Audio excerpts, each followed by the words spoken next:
So a very good afternoon to everyone. Myself, Meenu Babu, Assistant Professor at Amity School of Architecture and Planning, Amity University, Haryana. It is indeed my privilege and pleasure to welcome you all to the 5-day FTP on role of higher education in conserving indigenous technologies for sustainable heritage. To begin with, I would like to provide a brief introduction to Amity University Gurugram and Amity School of Architecture and Planning Gurugram. Established in 2010 under the Haryana Act 10, the UGC recognized and NAC accredited with Grade A Amity University Haryana with its 110-acre lush green campus is situated amidst Aravalli Hills of Gurugram.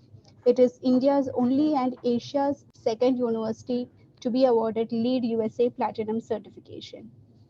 Amity School of Architecture and Planning is committed towards developing competent future architects and planners since 2011.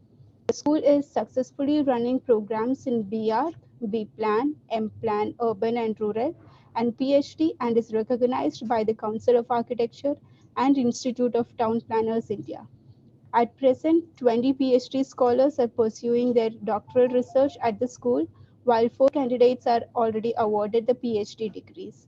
The school is known for competent research driven faculty and excellent infrastructure. Recently, Amity School of Architecture and Planning, Gurugram got appointed as a mentor institute for preparation of spatial plans for 4 urban clusters of Arunachal Pradesh under the central government sponsored scheme Shyama Prasad Mukherjee Urban Mission. The school also hosts India's second and North India's first LEED lab on campus in collaboration with USGBC and GBCI. The school aims at overall development of students through exposure to latest technical advances, fostering innovation, imbibing cultural values, sensitivity towards built heritage, interdisciplinary studies, behavior skills, students exchange, and many such initiatives. We have here the driving force behind this event, Professor Dr. Ila Joshi Gupta, Director of Amity School of Architecture and Planning, Amity University, Haryana. Dr. Ila is an architect, planner with a PhD in earthquake disaster management. She is a professor with a demonstrated history of working in the architecture and planning industry and academia for the past 20 years. I request Dr. Ira to welcome our esteemed guests and participants to this event. Thank you. Yeah, thank you so much, Meenu. Yeah, thank you, Meenu. Mahatma Gandhi has very well said, a nation's culture resides in the hearts and in the soul of its people. World Heritage Day is observed on 18th April every year around the world for celebrating our rich cultural heritage. The day is also promoted as the International Day for Monuments and Sites. It aims at enhancing knowledge about cultural heritage and monuments and sensitizing people to conserve them. The theme for last year was Heritage and Climate, and for this year it is Heritage Changes. Cultural heritage defines the national identity of a country. India is one of the world's oldest cultures with a history that dates back about 4,500 years. We have tremendously diverse heritage that varies in different regions. It has developed equally in its intellectual, philosophical, creative, and built facets. India's history dates back from the earliest Indus Valley civilization to its march towards becoming a democratic country. Today, India stands as one of a kind culture offering a unique experience to the world. Monuments and heritage sites are the rich essence of diversity and reflection of our culture. Since Indian culture has a deep connection to its people, it has had an impact on the world. We can see the world moving towards the advanced future with a rapid speed, and this is when we should understand the value of our culture. At this time, we must use technological advances to conserve our built heritage. This faculty development program is one of the significant steps in achieving this. The program aims towards sensitizing faculty members and development professionals towards various initiatives being taken towards understanding, documenting, and conserving cultural heritage of India. We hope that through this program, sensitivity is developed and transferred to future professionals of India. On behalf of Association of Indian Universities, Amity University Gurugram, Amity School of Architecture and Planning Gurugram, and Amity Academic Staff College, I provide a very hearty welcome to, first of all, our chief guest, Architect Abhay Vinayak Purohit. He is the Honorable President, Council of Architecture.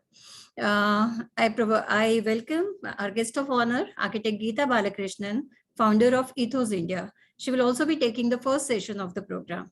I welcome Professor Dr. Vikas Madhukar, Honorable Pro Vice Chancellor, Amity University, Gurugram, and my hearty welcome to Professor Dr. P.B. Sharma, Honorable Vice Chancellor of Amity University, Gurugram.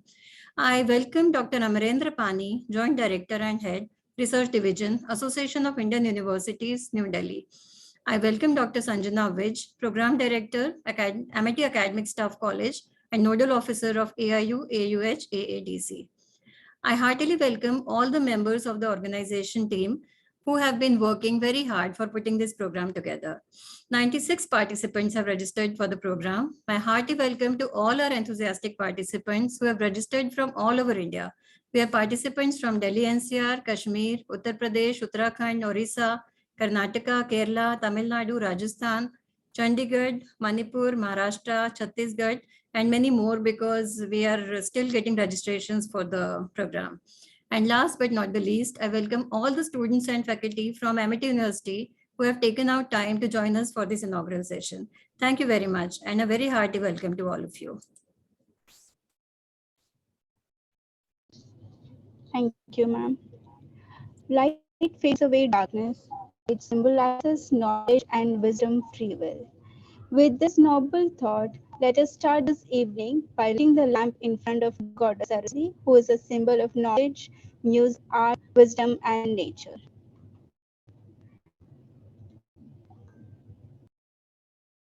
कुरुत्वं कल्याणम् आरोग्यं धनसम्पदः शुभं कुरुत्वं कल्याणम् आरोग्यं धनसम्पदः शत्रुबुद्धिविनाशाय दीपज्योतिर्नमोऽस्तुते दीपज्योतिर्नमोऽस्तुते शुभं कुरुत्वं कल्याणम् आरोग्यं धनसम्पदः शुभं कुरुत्वं कल्याणम् आरोग्यं धनसम्पदः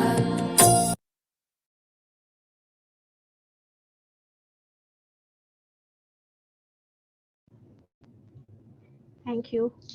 I now have the honor to invite our Honorable Vice Chancellor, Professor Dr. P. Sharma. Professor Dr. P. Sharma is an eminent academician, administrative leader, also a man of vision and resolves to nurture world-quality education and research. He is known worldwide for his relentless pursuit of excellence and inspire faculty and audience to engage in cutting-edge research and innovations of vital value to industry and society. I request Sir to address the gathering. Thank you so much for your very kind words about me.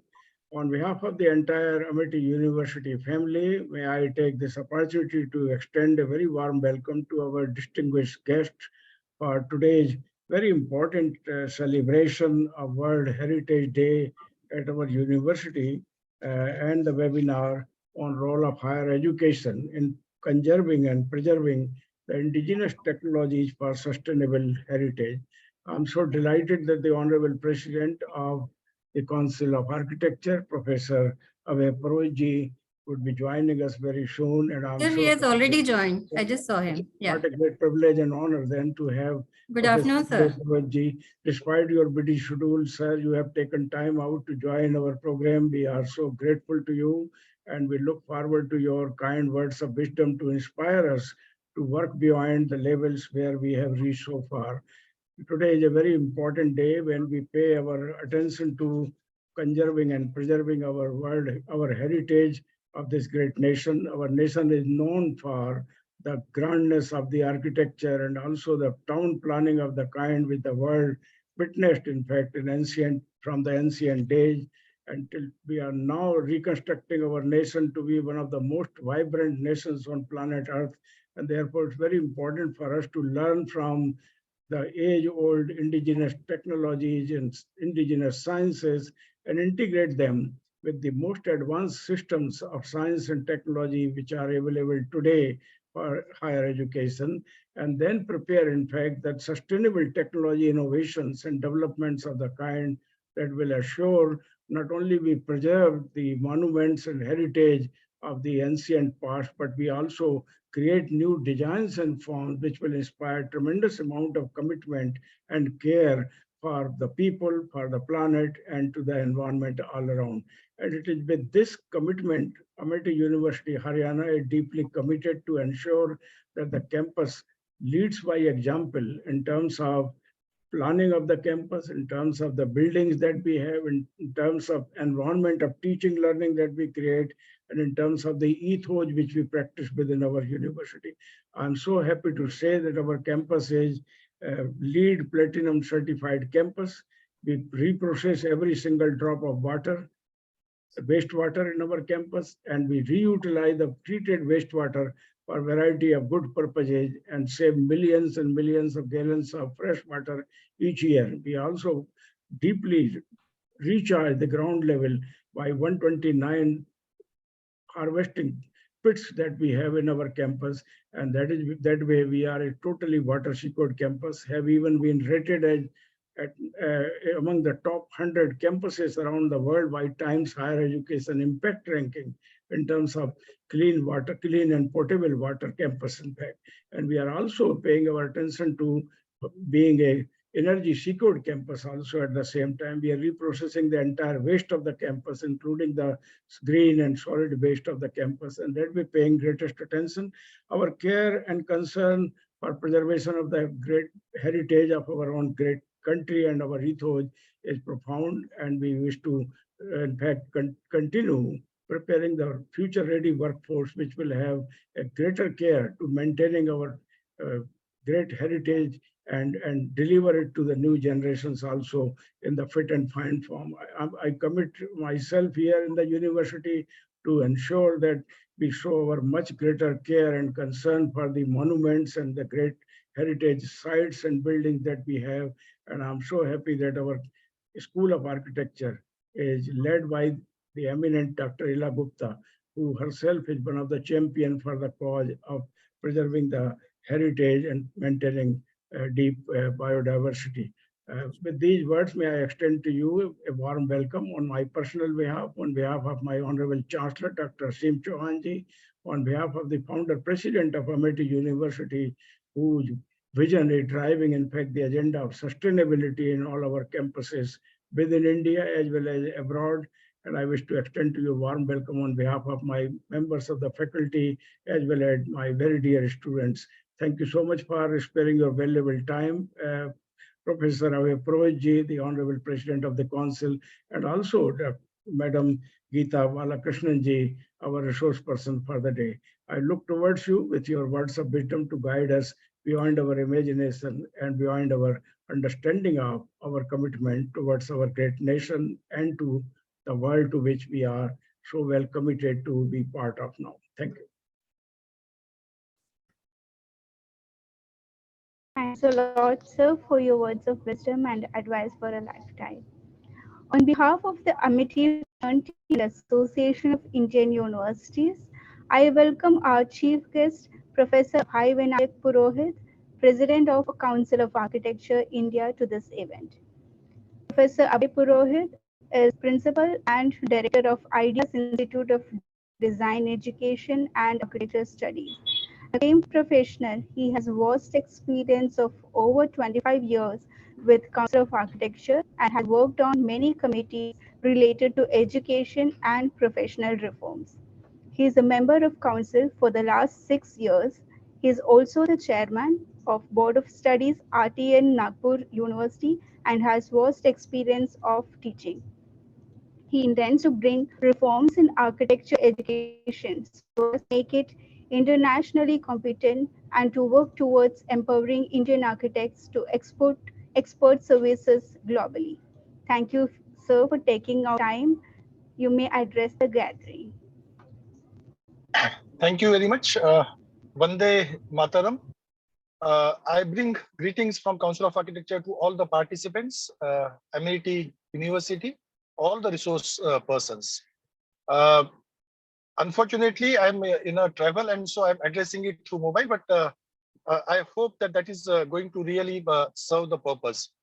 See, the topic of this 5 days program is really very, very important in terms of understanding our ethos. And when I say ethos as such, I do remember my great friend Gita, who is also the guest of honor. The topic is very relevant.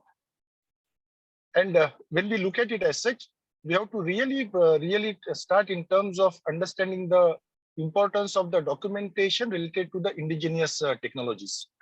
Not only from the part of the theoretical scenario, but from the practical aspects, because we do know that our heritage has sustained for a lot of time, for ages. The monuments which are there are, like 500, 600, and 700 years old. And of course, I mean, I'm not referring to the Mohenjo-daro and Harappa, because if we start talking about that, then we have to go maybe thousands of the years back on that count. And essentially, it means that like when we are talking about the climate change, and we are talking about our preserving our resources, precious resources, and trying to save Mother Earth, then naturally we have to also take a very, very closer look at what kind of a contribution through the evolution process the Indian civilization has given to us. And who else better would understand that other than us? So I think that it is a high time whereupon we have to dwell upon the sort of the science and the sort of the technology which was available, and also the conservation of the resources which were taken care of during that period. And I know that, I mean, there is a lot of research is going on, but then there is a need also to carry out the further research and come with very, very tangible sort of the formats whereupon not only it becomes a theoretical aspect, but it becomes a very, very practical thing whereupon we are capable of reviving certain traditions which are going to be helpful. Now, while doing this as such, naturally, we also have at our advantage the modern technology, the scenarios which are there, and the sort of the sensitivity which has been developed in last sort of maybe a couple of centuries. So that also is on one side. Another side is that ancient wisdom and the knowledge, which also needs to be combined together. And I think with this kind of a combination as such, we would be capable of doing a lot of really good things, not only for our country, but also for the entire world. We are going to be the global leaders, and that is absolutely a known fact. Everyone is talking about that. And naturally, this is an Amrut Kal, whereupon India is going to really take an initiative for essentially for the sustainable future of the globe. And that is what we are doing. If you look at our ancient scriptures as such, we would find out that this is what precisely we were doing. When we said that we are respecting each and everyone, and it means that it also starts talking about maybe the earth, and it is talking about the air, and it is talking about the Panchatattva. So that is the concept. And we are going also beyond that as such, and we are talking about we being a part of a Brahmanda. I mean that is the way the things happen. So today, maybe when we talk about modern sustainability as such, and then we are trying to reinvent the terms, but then we know that as far as Indian civilization is concerned, it always has given a respect to the indigenous craftsmanship, indigenous materials, and also evolved their indigenous techniques. And this is something this has not happened in isolation in only architecture, but to my understanding as such, this was a part of a life cycle for us. So this was in terms of the medicines, this was in terms of the plant materials, this was in terms of the clothing, this was in terms of our habits, this was also in terms of the food habits. So what heritage are we talking about? I mean, there are so many definitions, and there's so much of a wider sort of a spectrum when we are discussing about the heritage. Naturally, architecture, in terms of our understanding, has to look at the present, has to look at the future. But essentially, as far as we are concerned, we should also look at the past. A closer look at the past would actually tell us, or would be capable of providing us a lot of wisdom. So I am sure that these deliberations which are going to happen over these 5 days, and also the experts which have been roped in, it is going to be a very, very fantastic thing. On behalf of Council of Architecture, let me assure you that I would, or we would rather, as a council, would like to certainly contribute towards this as such. And if we are coming up with some kind of action plan, whereupon the council could be a part to it, whereupon we are capable of maybe activating the schools of architecture, activating maybe the professionals, and maybe even in whatever format as such, if we are capable of working on this, we would certainly like to join this mission along with all the stakeholders who are willing to do that. With this as such, I once again basically wish you all the very best. Thank you very much. Council is going to be integral part of this kind of the positive initiatives. Let me assure that, and we are always there to support it. Thank you very much. Vande Mataram. Jai Hind. Thanks a lot. Thank you so much, sir. Thank you for taking out time from your busy schedule and gracing this event with your presence. May I now invite Professor Dr. Vikas Mathurkar, Pro Vice Chancellor and Dean Faculty of Management and Behavioral Science, Haryana. Dr. Vikas Mathurkar has a rich and varied experience in leading trade, research, consultancy, and administration. He has led several initiatives and for entry at administration and students enrollment, also heading the Innovation Center and various other entrepreneurship initiatives at the university. I request Sir to welcome our guests and participants.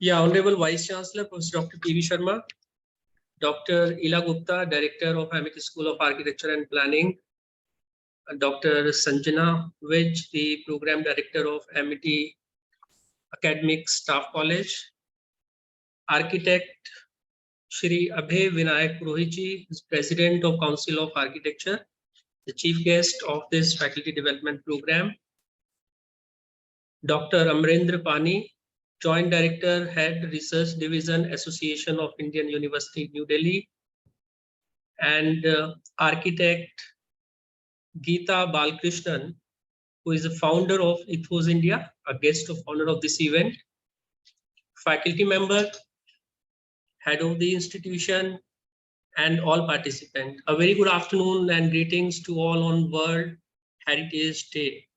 The 5 days FDP on role of higher education in conserving indigenous technology for sustainable heritage in association with AIU. I extend a very warm welcome to all of you on behalf of our Honorable Founder President, Dr. Ashok Chauhan, and our Honorable Chancellor, Dr. Aseem Chauhan, and all faculty member and students of Amity University, Haryana. On this day, the world also aims to recognize the effort of all involved in the preservation, all architect, engineer, geographers, civil engineers, artists, and archaeologists who are deeply involved in protection of heritage. My appreciation to the contribution made by all of them to this cause. The idea behind celebrating this day is to encourage local community and individual to consider the importance of cultural heritage in our lives and to promote awareness about the effort required to protect and conserve the invaluable heritage what we have. If we look at India, we have 40 UNESCO World Heritage Sites with the 6th largest number of UNESCO. Apart from this, India has 4,000 protected, about 4,000 protected monument and site, which reflect the glorious history and rich heritage of our country. And as our chief guest was rightly mentioned about the kind of indigenous technology which has been used actually in preserving the heritage of all these monuments in India, because this is something which is going to last for the infinite years.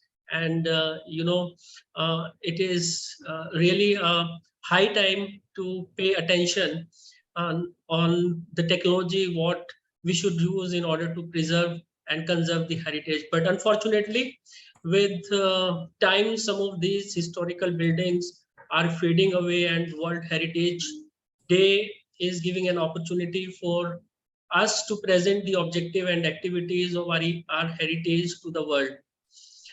Although we have already done a lot to serve and preserve our heritage, a few monuments are well maintained as they have been converted to hotels or important tourist sites. The government is also taking a keen interest in conserving our heritage and culture so that the future generation can witness and admire our heritage. But of course, still a lot more has to be done, and many of these sites are being damaged and removed due to lack of resources, vandalism, and theft. So really, it should very high time that we should try to look at the conservative effort being followed at the various side, and also look at the fact that there is still so much more to do. The onus to conserve the rich art forms and culture heritage lies on our shoulders, and our heritage is the symbol of identity and also of our country.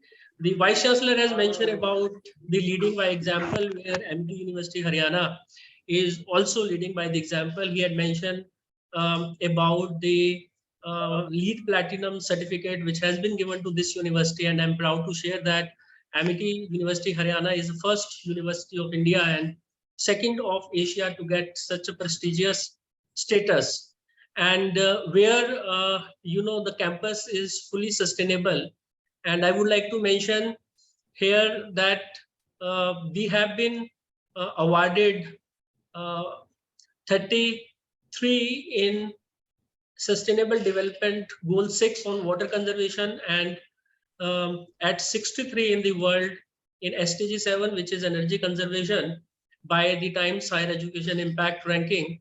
And this ranking has been done among the university world over. Almost 1,500 universities participated in this rank, in this prestigious ranking, out of which that we have been given this 32 and 63 rank respectively in SDG 6 and SDG 7. And overall, if I talk about India, we are ranked overall in sustainability effort as the 4th university in India, and therefore which reflect the commitment of Amity on the cause of sustainable development. And I recall, because I have a very long association with this university, when I joined Amity, there was a business school, a small business school with a student where about 200 students studying in BB and MBA. Only 2 programs were there. I'm talking about year 2001.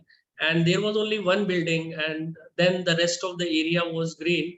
There was grass, the forest, and the other thing were there.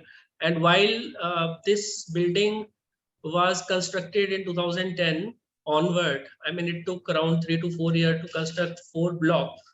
I tell you, there was not even a single tree which was cut. So the construction team is able to maintain the biodiversity of this place, and without harming anything to the trees and the forest area which was there, we have constructed this big building. And today this building can accommodate 10,000 students. So we currently have 6,500 students studying, and around 2,000 plus students are staying in the campus.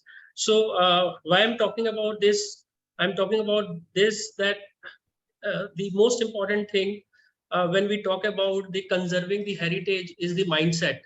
So if we are able to develop the kind of mindset which is required to conserve the heritage, I'm sure that we will able to fulfill the purpose and mission.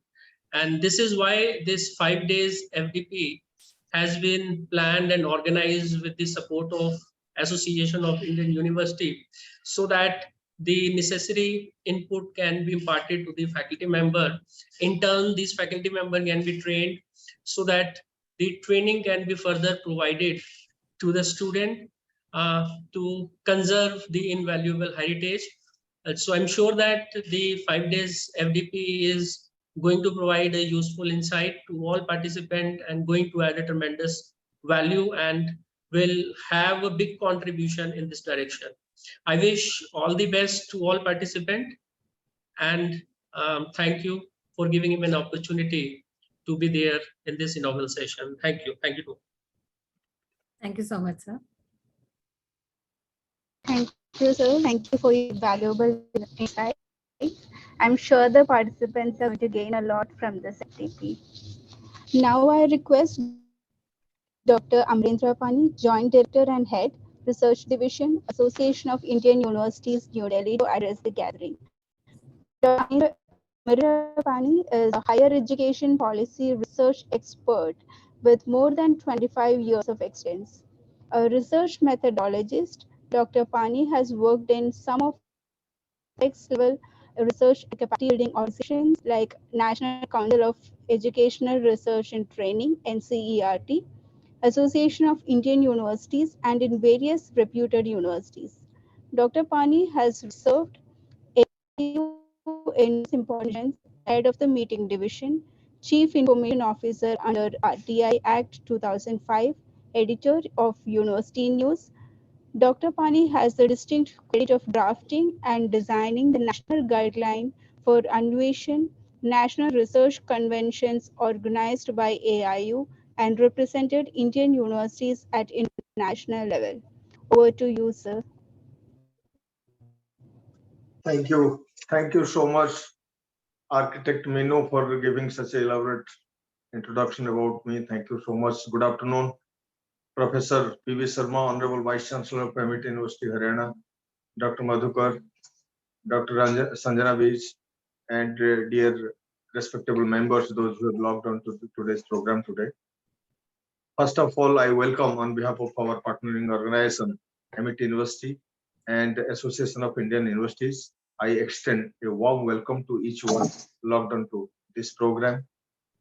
I have very small idea about the program today, that which I wanted to discuss just while Dr. Sanjana contacted me that we want to select a theme that would be connecting about the glorious past of our country, that is conserving. In fact, all these AADC programs we have scheduled this year, primarily the focus is on integrating technology with the teaching, learning, research, evaluation, assessment, and everything.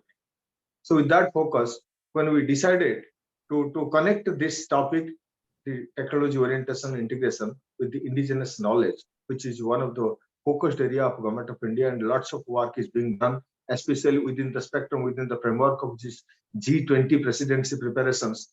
Lots of activities are being organized by different universities. So therefore, we also attributed this program how to connect the indigenous.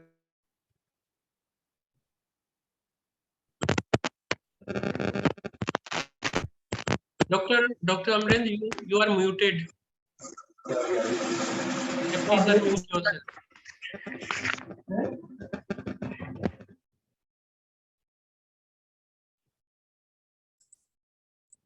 Please unmute yourself. You are on mute. Sir, you are on mute right now. Dr. Pani, we cannot hear you. Dr. Can I Pani? request IT to unmute this speaker? Can you unmute IT? Yes, we'll do that. Yeah, now fine. Dr. Pani, you can speak. Yeah, now. Yeah, thank you Yes, so much. yes. In fact, there is some signal glitch I feel. So Okay. anyway, so then we decided these things. On this count especially, I have a stake because being a professional, being a student from education discipline, I understand education primarily has two functions. One is the conservative function and the other one is the progressive function.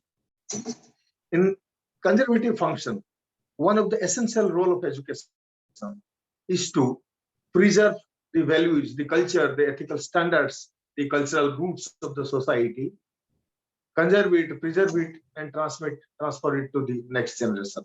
This is primarily one of the mandate and essential objective of education, the essential function of education. And the second function is the progressive function. Along with preserving the cultural roots, the ancient legacies, the indigenous knowledge system, the technologies what our ancestors have given us during the past times. We also need to keep abreast of the changes, to accept the changes ushering into the society, to adopt the changes and take benefit of those changes. So now it's a time. If you look back, the larger canvas of the scholastic spectrum from India has earlier been the Vishwaguru, with lots of our indigenous knowledge, with lots of our indigenous technology. Once upon a time, we ruled the world so far as the knowledge parlance is concerned. Today, with the emergence of Industry 4.0, 5.0, lots of new technologies coming to our system. Even the latest of all is the ChatGPT 4, artificial intelligence, and all these things really revolutionize the field of education. Of course, other fields have not been escaped. They have been also touched by the technology development, but education sector has really become one of the sector level playing field. We are coming to have achieved these accomplishments so far as the technology is concerned, and we have to connect our indigenous knowledge system and the past, our cultural legacy, and the technology that has really given us a giant leap from coming back from a long time and reaching at the advanced and scientific era. So I think the participants, especially our faculty members, the administrative staff, if they have functionaries, if they have logged into, they are going to definitely get a vibrant insight about the how to conserve the past technology, how to conserve the old technologies, indigenous technologies of India, and how to amalgamate them, how to reap the benefit integrating with the knowledge technologies that is coming to the field of education today. I think the sessions are going to be very, very interesting, and I really congratulate Dr. Sanjana and the team of MET for choosing such a topical theme of topical importance. And simultaneously also, I in fact express my gratitude to our chief guest today, Dr. Architect Purohit, for agreeing and coming to this program as our chief guest. And I think no chief guest can be the better one other than Dr. Purohit, who is really the president of Council of Architecture. With this, I wish this event a grand success, and I'm expecting much desired input and insights will be received by our participants, which will help them to address many challenges we are facing in our society today, especially in the field of education. Thank you so much, and I wish you all the best to everyone. Bye. Thank you so much, Dr. Amrit Pani, for your valuable insight to the program. And once again, thank you for supporting us and associating with this program. Thank you so much. Thank you so much, Dr. Pani, for your wonderful address. And thank you so much for your address, which is definitely highlighting that how this particular program and the objective of this program is mainly to enhance the knowledge of faculties about the understanding of indigenous technologies and what is their relevance in today's world. So we have kept this particular objective in mind, and then only we have prepared this particular FDP with the help of Dr. Ila Gupta, who is the director of architecture and planning. We have few sessions on how technology can be used for documentation of the indigenous heritage. So definitely technology aspect is always going to be there. Thank you so much, Dr. Wonderfully. Yeah, wonderfully capped, and I think this is going to really be very, very interesting. And of course, let me once again acknowledge the presence of Professor P.V. Sharma sir, one of the astute educational administrator and you can say celebrated academics, to whom we always respect. And can I get your permission to leave for another meeting? In fact, I'm running a bit busy, hard pressed. So as promised to Dr. Sanjana, and of course, when Professor P.V. Sharma sir will be there, so I cannot take this audacity not to log into this program. So thank you so much, and I seek your permission to leave. Okay, sir. Thank you so much, Sure. Dr. Pani. Thank you so much. Thank you. Thank you, Thank sir. you. Thank you, sir. We look forward to organizing many more events. Thank you. I invite Dr. I request Sanjana, Dr. Meenu Program to- Director, Meenu, Amity Academic College. Can you listen, Dr. Meenu? Your voice is breaking in between. Yes, ma'am. Can you shift somewhere else where connection is good after Yeah. We'll sort that out Sure. after the inaugural. So yeah. Yeah, sure, ma'am. Yeah. Yes, please go ahead, Ms. Dr. Meenu. So I invite Dr. Sanjana Vish, Program Director, MIT's Academic Staff College, MIT Haryana, and Nodal Officer, Association Indian University, MIT University Haryana, Academic and Administrative Development Center, to address the guests and participants. Over to you, ma'am. Thank you, Dr. Meenu. Good afternoon to all, and it was a great listening to all the distinguished dignitaries, Dr. Abhay Vinayak Purohit ji, and Honorable Vice Chancellor Professor P.B. Sharma, respected Pro Vice Chancellor Dr. Vikas Madhukar, on this 5 days faculty development program during inaugural session on role of higher education in conserving indigenous technologies for sustainable heritage. The day and the topic of this FDP has been deliberately chosen as the World Heritage Day is observed on 18th April every year around the world for celebrating our rich culture heritage. And this year, as mentioned earlier by Dr. Ila Gupta, the theme for 2023 is Heritage Changes. The objective of this, I will just highlight the objectives of this FDP is to enhance the knowledge of faculties about understanding of indigenous technologies and what is their role and their relevance in today's demanding world. And this shall also help all the faculty members to incorporate their knowledge into their teaching and research and use it to create innovative solutions for current challenges. This FDP has also designed keeping in mind to help faculty members develop digital skills, as I have told earlier, which are relevant to the conservation of indigenous technologies, such as digital documentations, data analysis, and the use of digital tools for conservation and preservation, which can lead to the development of new technologies and solutions that address the complex challenges. We are very confident that this platform will provide all the valued participants an opportunity to learn and to enhance their knowledge about indigenous technologies and also help the faculty members to develop their holistic view and further imparting knowledge to their scholars and make them ready for the 21st century skills.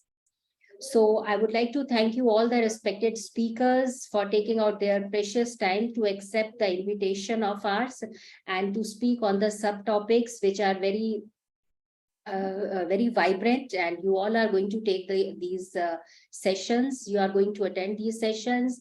I welcome all the participants to this FDP and enhance your knowledge and be with us all 5 days and take advantage of this FDP. Thank you and welcome to everyone. And we are definitely going to listen to Balakrishnan ji after this, after my talk. So we are looking forward to listen to you, ma'am. Thank you for being with us today.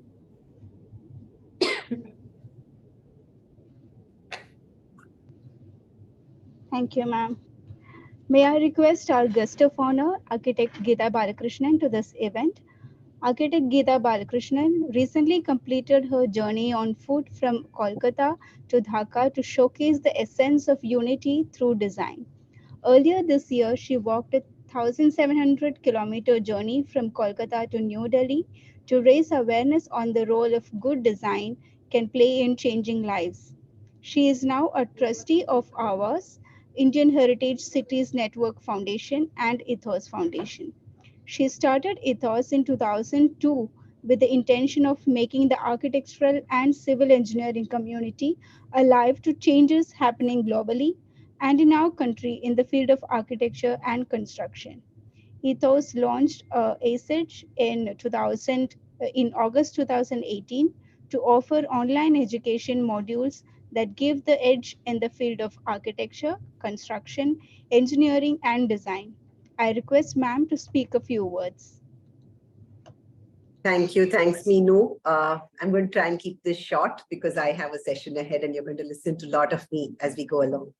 I'd like to begin by paying my respects to Abhay Purohit ji, the President of Council of Architecture, Professor P.V. Sharma, who spoke a little earlier, Dr. Vikas Madhukar, Dr. Sanjana Vich, Ila Gupta ji, who's kindly invited me here, all the faculty of the Amity School of Architecture and Planning of Amity University, as well as all the faculty members who are present here. I believe there are some students too. A shout out to all of you. Ilaji began by quoting Mahatma Gandhi about, where India resides. I think he also said India lives in her villages. And that's something that really came true for me as I walked from Kolkata to Delhi and then again Kolkata to Dhaka. Seeing at close quarters what really our heritage is, beyond the monuments that we see, beyond the monuments that we are looking to conserve. There is so much more to the heritage of our country. And I think that's what my focus in today's session is going to be about, on what really is heritage and what all should we look at when we're looking at conservation. When we're looking at technology, using technology for conservation as well. There are changes that are happening in our country at a very, very fast pace. We are seeing a huge change in skylines in terms of building landscapes, buildscapes as I call them, and for various reasons. And I think before it's too late, I think it's important that we all come together and we create repositories of our wisdom. I heard a lot of you talk about traditional wisdom. We talked about know-how. We talked about using technology to preserve some of this. We talked about lifestyles. We talked about indigenous techniques. And I think it's important to look at it not just from the lens of large monuments, but also from the lens of day-to-day structures that people live in. And that's something I call invisible monuments. And I'll be talking a lot more about that when I make my presentation. And I think I'll leave you with those words and allow the organizers to take charge from here and move on to the actual sessions of the FDP. Thank you, Amity University, for having me here. Thank you. Thank you, ma'am. With this, the inaugural function has come to an end. On behalf of the Amity fraternity, I would like to thank Honorable Vice Chancellor, Sir, Pro Vice Chancellor, Sir, our Chief Guest, Dr. Vinayakar Purohit, today's guest, Architect Geeta Balakrishnan, Dr. Amarendra Pani, Dr. Ila Gupta, Dr. Sanjana Vich, and everyone present here for taking out your valuable time for gracing this occasion. We begin the training sessions now. So I will just read out the instructions for the training session.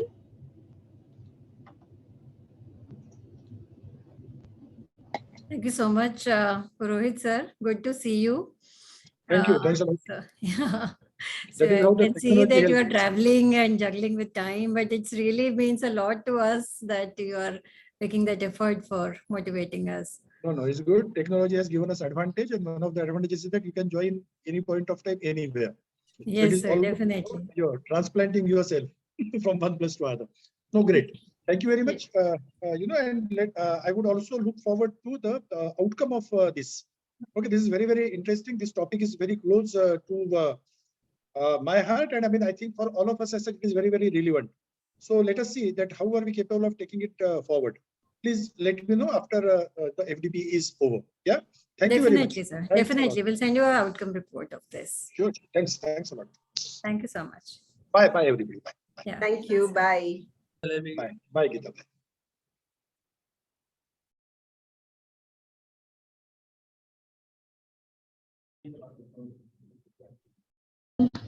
Screen visible? Yeah, it is visible. Can you make it on full screen?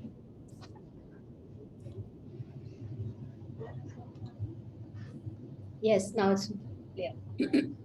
Yeah.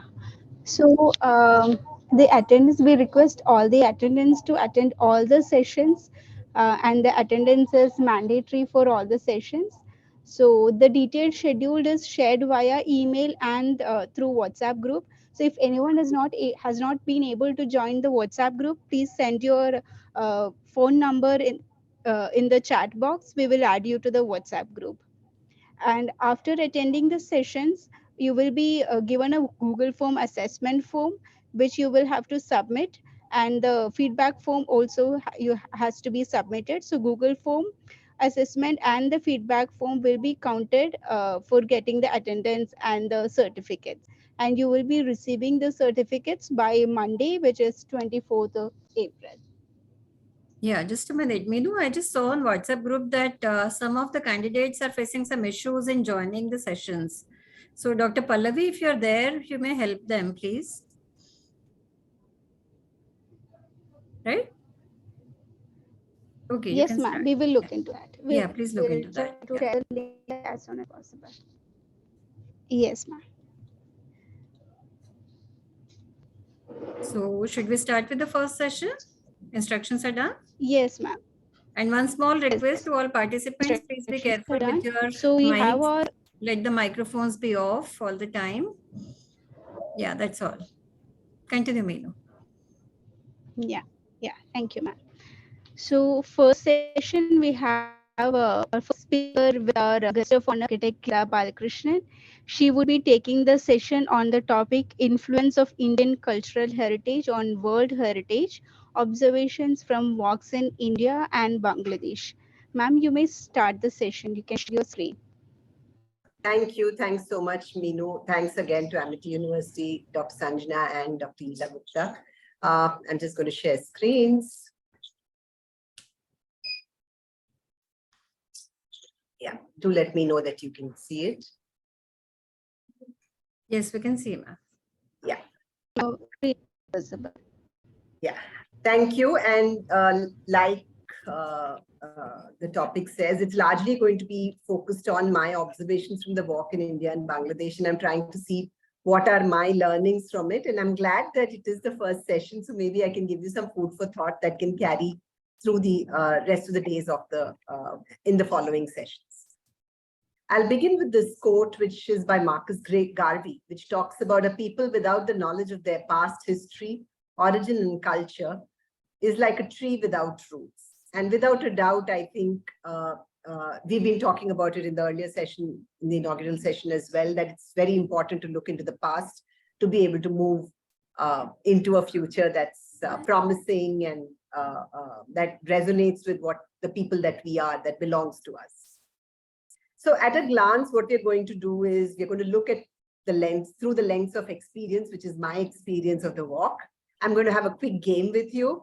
And then we're looking at the unexplored treasure trove of traditional wisdom, talk about why is it the way it is, talk about monuments, and then I mentioned invisible monuments, and then what is the power of coming together. And I think those are the things that are going to be in focus as I speak today. So let's begin with through the lens of experience. So you all know I had a walk from Kolkata to Delhi, which was 1,700 kilometers long, which was 2,550,000 steps, to a little more than that actually. 7 states, 849 villages, towns, and cities, over 70 days and 350 hours of walking. It was an incredible experience where at a pace of a walk, I was taking in what our country is, what our built environment is, what our natural environment is, and trying to make sense of the change that's happening as I walked. And it was extremely exciting. On Saturday last, that is on the 15th of April, I actually drove back to the first village that I stopped at. So this is just an image of me walking past one of our expressways, and you know what we've done with the fascia of the expressway to again denote what our lifestyles are. But coming back to what I did this Saturday, I drove back to this village called Madhapur, which is in West Bengal, close to Bishnupur, and it was my first stop when I walked. It was on the 18th of February, 13th of February, I started 5 days from here. It was the first formal interaction, at least, at this village. And, you know, we're talking about an Adivasi village, which has 22 families. And that's the village, that's the first stop for you.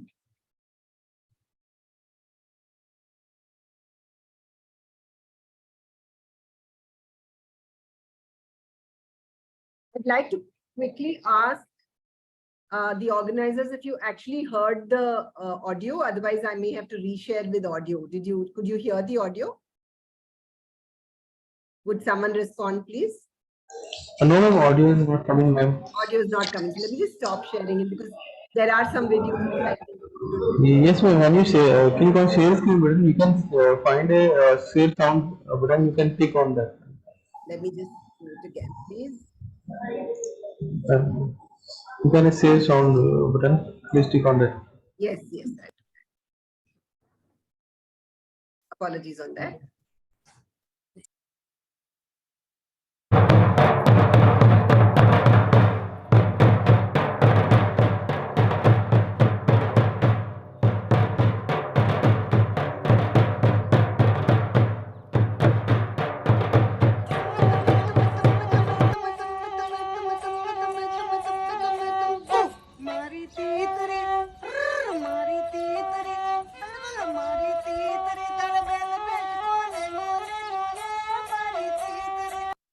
So this first village that I drove to, I drove back 2 days before yesterday. You'll see the building in the background. This unfortunately is a building that is being recently constructed. But if you went to the homes of these people, it was in front of the home of Surbala, where the interaction was organized on 15th of April, where I went to give them a set of drums. These drums, incidentally, had been borrowed by them, or rather rented by them, because I was reaching there last year. And that kind of broke my heart, and I decided to buy them a set of drums. But the point I'm making is that their homes traditionally were beautifully designed mud and thatch homes. And this is what you were seeing as some of the newer constructions around there. Along the route, compared to last year to this year, I saw a lot of change already. So the change that's coming about is coming about at a very, very fast pace. And I think it's time that we got our act together and did something about at least documenting what is happening. And that's what the walk revealed to me as well. The second walk was from Kolkata to Dhaka, which was shorter, which was just about 17 days. I finished it in 13 days, really. And the focus of the second walk was uniting through design. And we did talk about today our region, our country, leading by example on what architecture today should be like. And I think that's very crucial. We often look outside for inspiration when we have enough to get inspired by within our own country and our own region. And again, that's where the strength lies, in coming together and documenting and creating examples for this region, which the others look at and get inspired by. A little bit on the different things I saw, and all this forms part of heritage. All this forms part of what we are. Sitting with the Adivasis and eating mudi and ghugni, or looking at the only idol maker in this village, just standing there and chatting with him and realizing that once after his time, there is going to be no idol maker in that village. And then thinking to myself, how can we as architects make that difference? Can we do something to ensure that there are more of these idol makers? Are things that kept popping up into my mind. The other thing about cuisine, food, this is also the place I had posto vadas, which belong to this region, which is vadas made out of khaskhas. And as I walked the rest of the journey, I realized that even our local food wasn't really available easily. And I was struggling to, you would find momos and chow mein and things like that everywhere. But if I asked them what is local, it was in their homes that I would find it, but not really in in places, public places, or in small restaurants that I came about. So these are things that worried me a lot, and I think I felt that we should look at how we are doing things as architects. May I just make this a little interactive? Would you be willing to jot down on the chat box what you think are examples of architecture and traditional wisdom in architecture? Good examples of traditional wisdom in architecture. I'm going to just pause for a bit, and I would love to have people typing in here.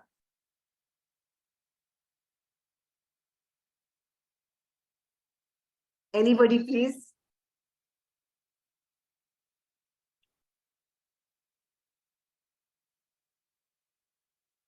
Host college could probably lead by typing in something themselves. What do you think are examples, good examples of traditional wisdom in architecture, in building practices? I can be heard, right? Yeah. I'm trying to just... You may type in the chat box.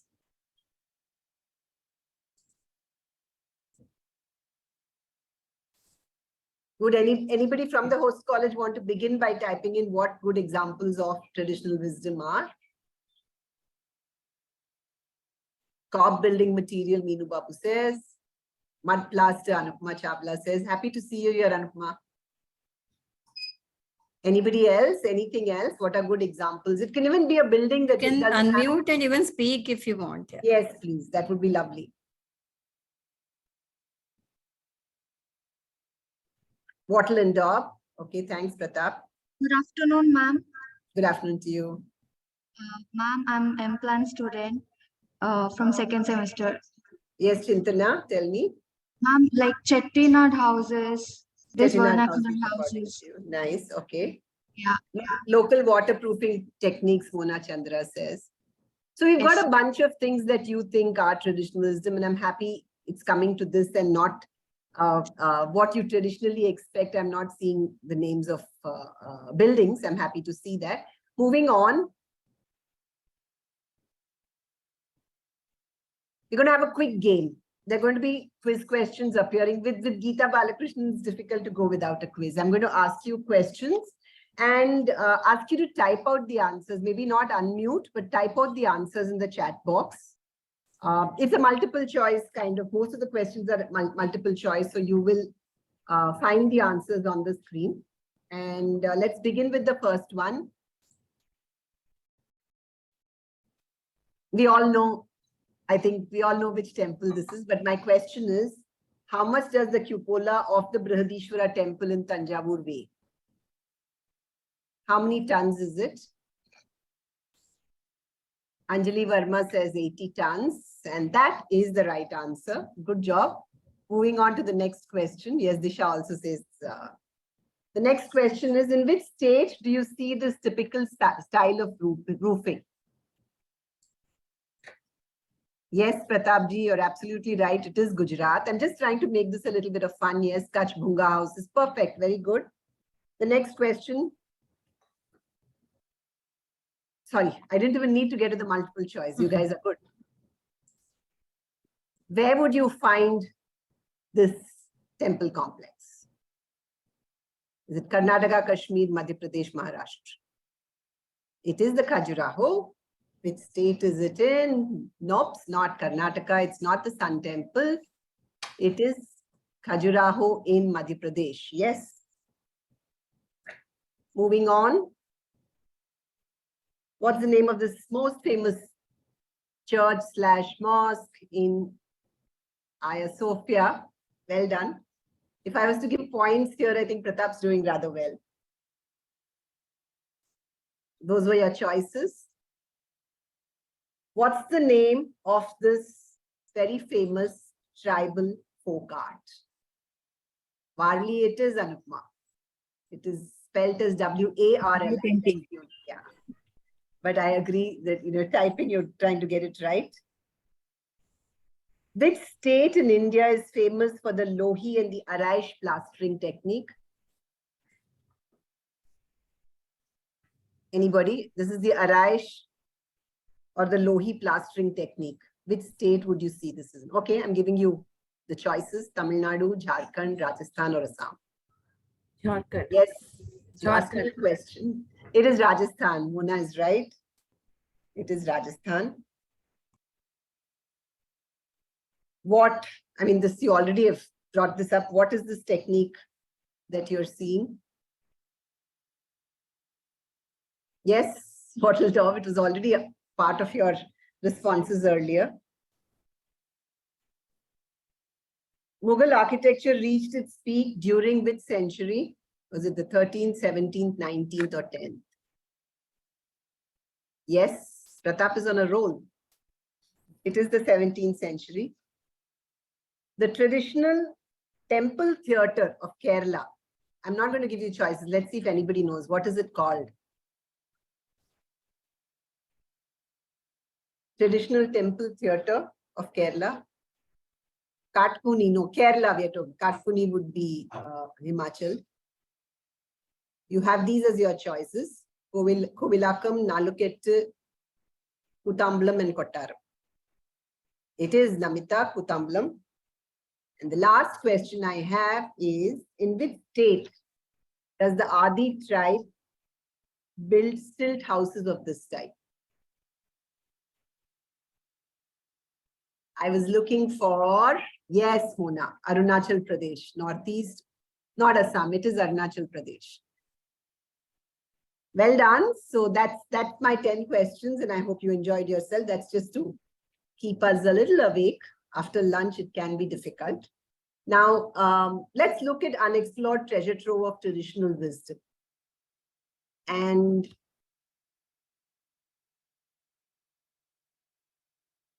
I'm going to look at it from different lenses. If you look at the lenses of climate and context, you're seeing the Chang house of Assam, which is a typical missing house. Missing, M-I-S-I-N-G, is a tribe in Assam. And this home is called the Kare Okum, or Changhar as it's known.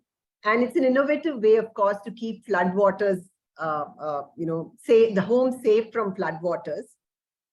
It's built on a raised platform on stilts, and they have something called the Meram, which is the fireplace up there. Above the Meram are two shelves made of bamboo, which are called the Perab and the Rabong, where they store food items like fish and so on. So you have, what I'm trying to bring here is, if you look at heritage from different lenses, you're looking at different kinds of features and built form or architecture. If you look at climate and context, you're looking at the Chang house. You'll see it in a particular way. The Koti Banal of Uttarakhand, homes are built with techniques considering earthquake, right? Because earthquakes are, and the slopey terrain. So these buildings are typically found in flat, sloped and hilly terrains, and they do not share common walls. They are separate, again, for sensible reasons. And they are known for their timber reinforced stone masonry. You look at the courtyard houses of Kolkata. Again, built during the British times, maybe some of these, but they made a lot of sense for the, currently we are running 42 degrees and probably 80 to even 90% humidity on days. So we're really in very, very hot climate. And these verandas made a world of a difference to keep the insides cool also. And then the bamboo homes on stilts. This is something I saw constantly in Dhaka. Not really in Dhaka. I think that's a mistake. It should have been in Bangladesh. Dhaka, you don't see stuff like this. Along the route to Bangladesh is where you saw all this. And again, what dictates why you build like this? It's climate and context in this case, through the lens of climate and context. When you look at it through the lens of culture, it's again, how do people live? What are their lifestyles, and hence, why do they need to design like this? So you look at the houses in Uttarakhand, the kind of stone and where do they need interactions. In Jharkhand, you will find the house front little long, and the you will find a veranda kind of space behind this door, which becomes the multi-purpose space first before the house actually starts. While in the Northeast, you climb up to a little veranda, which is where your homes are, which is where your interaction happens, and then the home starts. While a Punjab home is again by nature, very inviting, welcoming. So the verandas are completely open and visible for people to wave across, talk, sit around. And this is a more recent house, but still from those perspectives. When you look at from the lens of technology, you're talking about how hot air rises, how they understood that, and hence you would have hot air escapes through the roof here. You would have, mezzanines maybe built to keep the lower portions cool. How the arrangement of wood and stone for earthquake resistance in Koti Banal homes of Uttarakhand, again, is a form of technology. This was the one here was a very interesting kind of home that I saw in Dohar, which is on the outskirts of Dhaka, and I found it so misplaced. You know, the lace kind of drops from the roof, sloping roof, the beautiful woodwork, and of course the GI sheets are something that started during the British time on both sides, but 60 kilometers into India and pretty much the whole of Bangladesh had homes with GI sheets, which I think began because the Britishers brought it into this region. But this raised my curiosity. They're using Nigerian wood, and this is a complete prefab home. It's being done for close to a century now. And this home can be knocked down and transported to any place. This gentleman who was trying to tell me about it is Mohammed Dipon, who interestingly got very friendly with me, shared with me his cookies, because he was hoping I would become his business partner across the border. And so this is from the lens of technology. If you look at it from the lens of form and structure, I think this is extremely important. If you look at this image on the left, the Chhachra Shiva temple in Jashore in Bangladesh, and you look at it, the Radha Gobind temple in Bishnupur in India, which I visited again day before yesterday when I went to Bishnupur. I mean, I couldn't really believe that they are a distance apart. They are from the same region, obviously same period as well, 16th century. And the Malla kings probably were responsible for both the temples. But, you know, the bond between two countries can also be established because you see how their monuments come together. I mean, the central slide kind of puts them together, and you're seeing they look certainly like twins. So the form and structure, why the charchala roof or the archala roof is used in this region, why terracotta is used for construction, because terracotta and bricks were a form of construction that was being used in those days extensively. Then you look at it from the lens of materials. You're looking at Mangalore tiles in the coastal regions. You're looking at Khappar tiles in the central India. They're called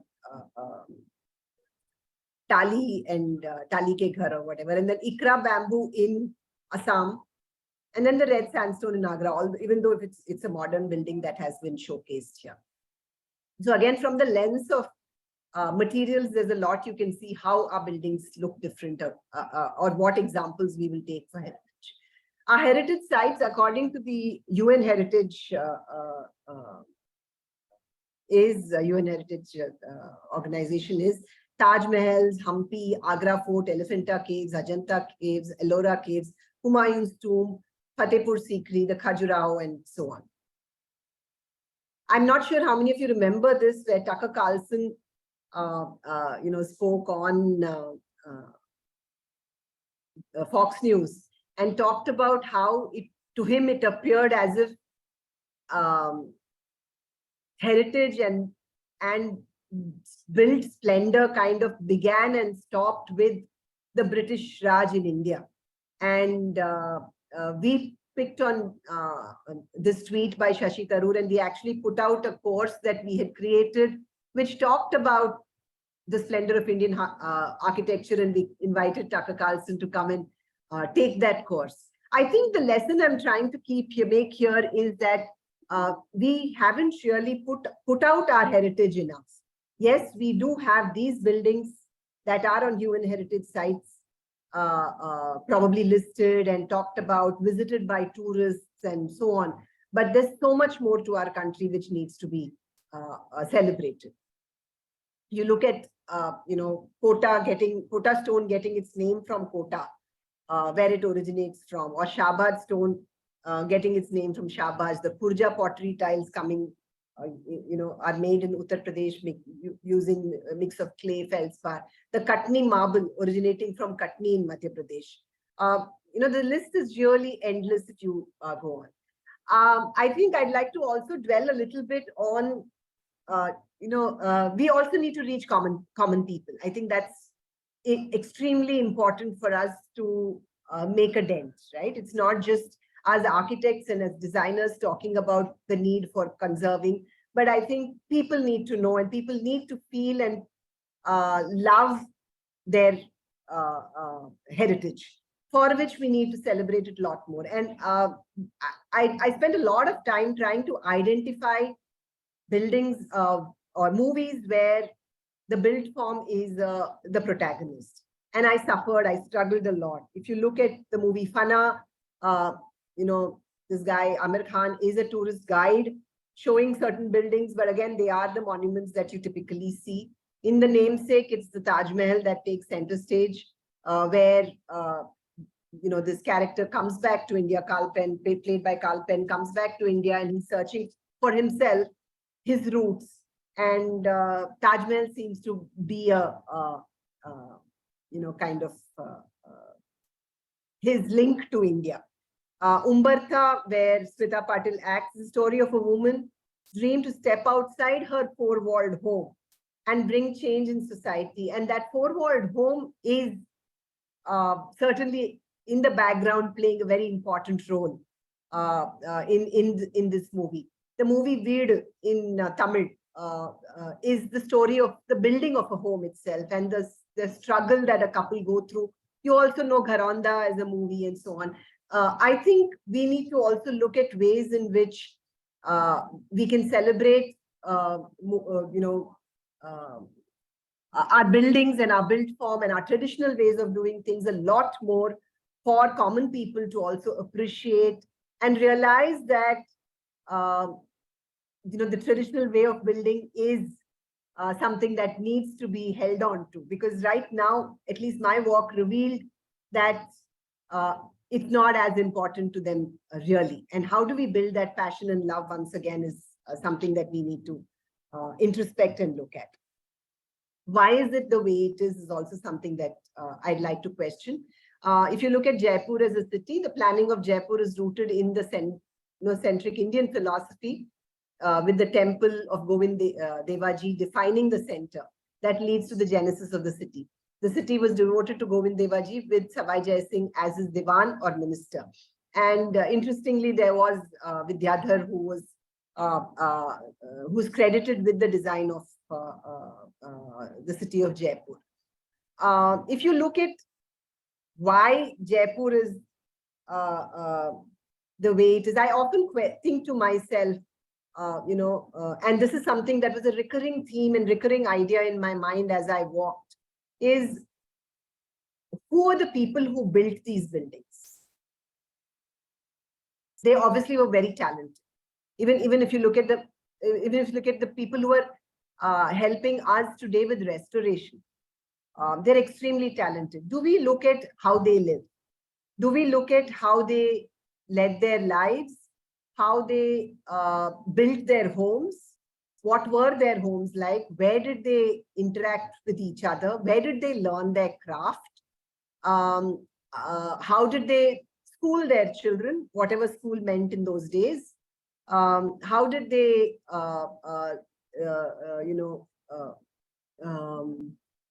maybe market or barter their ware, whatever they were selling? Where did they shop? And I think those would be, extremely exciting and revealing, if you actually look at what our heritage is. And I'll come to that in a little bit. But again, if you look at, we talked about Jaipur, you look at the houses in Kerala as well. I'm just giving you random examples to show how commonplace architecture also is essential. I'm trying to drive home that point, that commonplace architecture is also essential. And why did people build using, say, laterite stone in Kerala? Or why did they go with sloping? It was common sense. And it's something that came very naturally to them. Going back to monuments, yes, I'm again listing a few or showing pictures of a few. And then there are these images of people working on them. People building lives around. And to me, those are more important. The fact that to know more about these people who built them. The monuments, like we've been discussing, are important enough and will find their place in history, will find their place in the protocol or in the list of to do for the government and for the ASI. But homes of common people, how they lived, and I think 80 to 90% of our buildings are those. And what the traditional techniques that one is talking about, the traditional wisdom that one is talking about are, I think it's more essential for us to zero down and document the ones that are going to be used in day-to-day buildings more than the ones in monuments, because those are likely to be used seldom or in a more rare occasions than the ones that are used in day-to-day homes. And secondly, I think monuments were also had a purpose in those days. They were built to generate employment, to probably help rid famine, to even nurture a craft. And I think monuments that we build today, we talked about building things for posterity even today in the inaugural session. If they can be looked at from those lenses also of nurturing a craft, the dying crafts, nurturing also building an economy, I think we'd be very, very much better off. I'm coming to my pet peeve, which is invisible monuments, and I've been talking a little bit about it, but I'm going to spend a little more time on it and would love to hear from you on what you think about what I have to say. So again, if you look at the terracotta temples of Vishnupur, there are the hands that built these monuments were people who were experts at not just built these monuments, but made the bricks for these monuments, were experts at making that brick, building that, maybe at sculpture, at building that arch, which was, which didn't need formwork. There's so much more in terms of terracotta. In fact, on my walk, this installation is at a place called in near Satna. There's a place called Artichol. Ichol is the village, and this whole complex is called Artichol. It's set up by this fantastic art connoisseur from Kolkata. I didn't know her. I got to know her only after I went there. But this installation is by, I think, a French artist. He's paying ode, or he's paying his respects or tribute to the brick, because he thinks that brick itself is on its way out.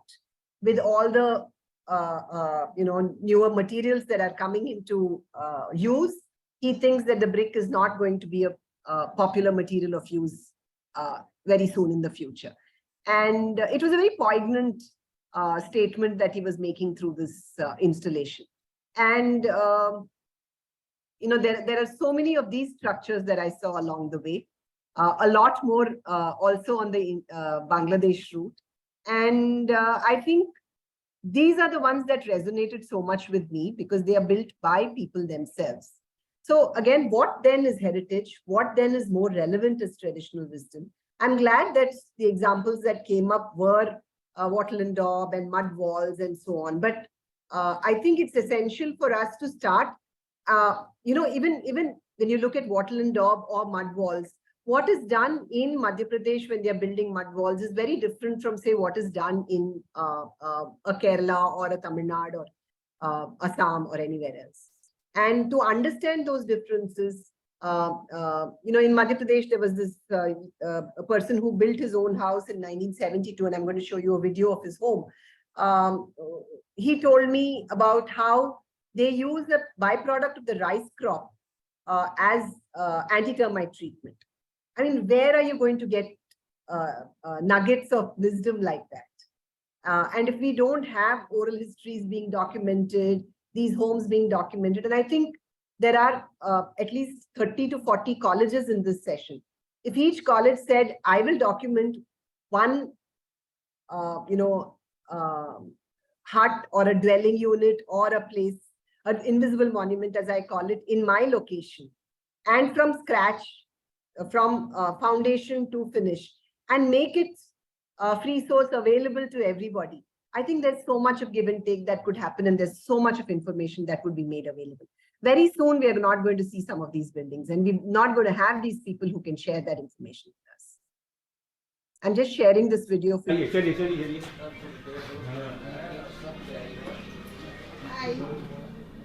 ये देखिए कच्चे मकान है ना? ये कच्चे मकान है सभी आपका। और ये चूल्हा, यहाँ पे खाना बनता है। खाने बना जी, हाँ खाने बनाए चूल्हा। और ये देखिए ये देखिए लकड़ी की छत बनाए हैं लोग। ये जैसा स्टोर करने के लिए जी, ये लकड़ी छत बनाए हुए। अरे वाह, ये लकड़ी का छत बनी। इसका जरा बताइए हमको कैसे बनाए, जरा इसका बताइए। अभी मिट्टी बना, मिट्टी करके लकड़ी काट कर उसके ऊपर डाल दिए। हाँ ठीक है। फिर छोटे छोटे लकड़ी काट के ऐसे डाले। हाँ। फिर इसके ऊपर मिट्टी गिरा करके पोत दिया। हाँ जी। और नीचे भी नीचे भी ऐसे छपाई हो गया। और उसके ऊपर जगह छोड़ के उसके ऊपर टाली ये खपड़े लगाए। जी कपड़े। हमारा डबल छत है, मान लीजिए हम पक्का ही बनाए हैं। और इन दोनों के बीच में क्या है? इसके ऊपर छत है, फिर आदमी ऊपर भी रह सकते हैं। चूना लेपा हुआ है। हाँ नहीं, मट्टी है ये, चूना नहीं, पूरी मिट्टी, पूरी मिट्टी है, सफेद मिट्टी। मतलब कहाँ से मिली है? धरती से निकलती है। सफेद मिट्टी होता है, ले आते हैं। हाँ। अपने पास से 2-4 किलोमीटर के अंदर से। ठीक है। फिर इसका पताई हो गया ये। तो ये पक्का है। हाँ। चमक हो गया इसका, चमक। मिट्टी है ये, मिट्टी। हाँ ये मिट्टी है। हम लोगों के दाल पत्थर है, पत्थर है। उठा कर देखा। हाँ, तो इसके नीचे दाल रख के। हाँ, ये दाल है। दाल एक हाथ ऐसे चलाते रहेंगे और एक हाथ से डालते रहेंगे, एक हाथ से। तो पहले गाय करती थी ना ये। अरे इसमें धान कुट रहता है, चावल। अच्छा। वो है मूसर। हाँ, तो उसके लिए ये है मूसर। ये देख रहे हैं ऐसे। हाँ बढ़िया। वैदी हाथ का है, यही सब। देख लीजिए अपने हाथ से झाड़ू बनाए हैं। ये सब कच्चा ये सब कच्चे मकान है। ये ऊपर भी छत है, आदमी रह सकते हैं। अच्छा। हाँ, ये इतने से दीवार बना है, इतने से ऊपर हो। लकड़ी सब पूरी लकड़ी छत डला हुआ है। हाँ, ये जो बता रहे थे ना ऐसे ही। So this home was built in 1972. It's 50 years old. It's heritage. It's half a century old, and built by Vidyadhar, Vidyapat, and Jagjeevan, who you saw on the screen, who was showing me around in the maroon T-shirt. And it's 2023 now. It's 51 years old. And if you see, every tile in this house has been cast by the family. Every window, door in this house has been made by. It was made with the father. So the father and 2 sons, made by the family members. You saw the pride he took in showing his broomstick and saying it was handmade. The charpoi, they go into their villages, into their forests, pick up leaves, weave it into ropes, and use that to make their charpois also. I mean, this was only 2 minutes of the video that you saw. It was actually quite long, a conversation that I had, where they were even showing me that they built 1 arm length of mud walls in a day, because beyond that would mean it would buckle over. I mean, again, these are all things we learn at college, maybe slenderness ratio and things like that, but it's something that comes naturally to them. And I think these kind of homes, I mean, the delight, it's like a treasure trove of knowledge. That day I went out feeling so satisfied having spent that time with them, but also extremely worried, because he also spoke of waiting for a loan to come through, when maybe this house would be pulled down and a more modern home would come up. And they're all looking at building, more with modern materials, because for them that's prosperity. So again, I think we are not doing enough to instill in them that love and passion. And also all the newer buildings that are coming up, even by maybe the local panchayat, etc., could be demonstrations where we are showing them how some of these buildings can actually get away with that tag of kacha and be more maintenance free, because we have brought in certain innovations.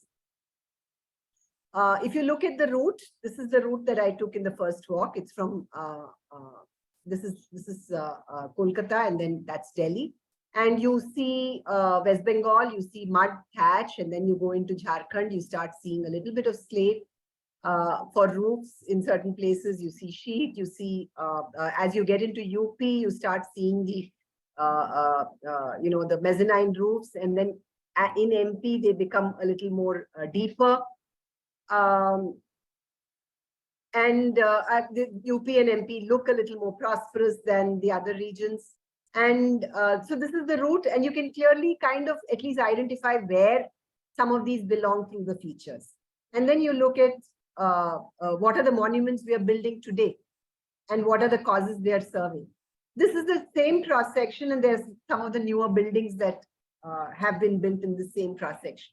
I'm not saying these are designed by architects and hence we are responsible for it directly, but they are learning from us in cities and coming back and doing this in their own villages. And I think, again, a telling reminder that, and a wake-up call for us to do something on this. So these are the monuments or invisible monuments that are coming up today, while these were the invisible monuments of yore, which belonged, I mean, simply, I don't need to say belonged to whom, what, where, when. I mean, they belonged. While these could be anywhere, they don't belong anywhere, right? It reminds me of the movie Type A Story, where Edward Yang, who's an architect, looks outside his window and at some point starts having this huge feeling of remorse, and he says, they all look the same. It's like I don't exist. I don't know which ones I designed and which ones I didn't. And again, that's something that we need to introspect a lot on. এবারই ভালো গরমের দিনে মানে ঠান্ডা হয় আর ঠান্ডার দিনে গরম হয়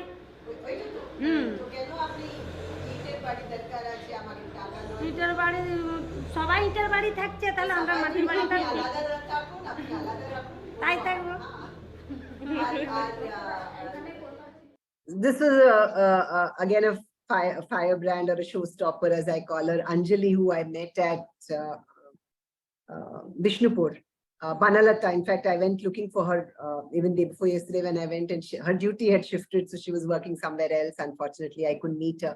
And Banalata is an eco resort where all the cottages are built of mud, and 500 women are in charge of managing that place. And I thought it was fairly fantastic. And she here is telling me, and the conversation happened because I was not staying at their resort, I was staying in Vishnupur, and she said, why are you not staying with us? And she said, we have cottages, mud cottages, which are air conditioned. And I said, why would you need to air condition mud cottages? Are your homes air conditioned? And she said, we don't even have a fan. And it's fairly cool and comfortable. But you know, I still would aspire for a more modern home. So I think now I'd like to focus on the power of coming together. And I think that's where we are going to be able to make some change. And these are the different areas that I zeroed in as areas of focus for my future. When I said I walked 2,550,000 steps, it was really one giant step into what I want to do with the rest of my life.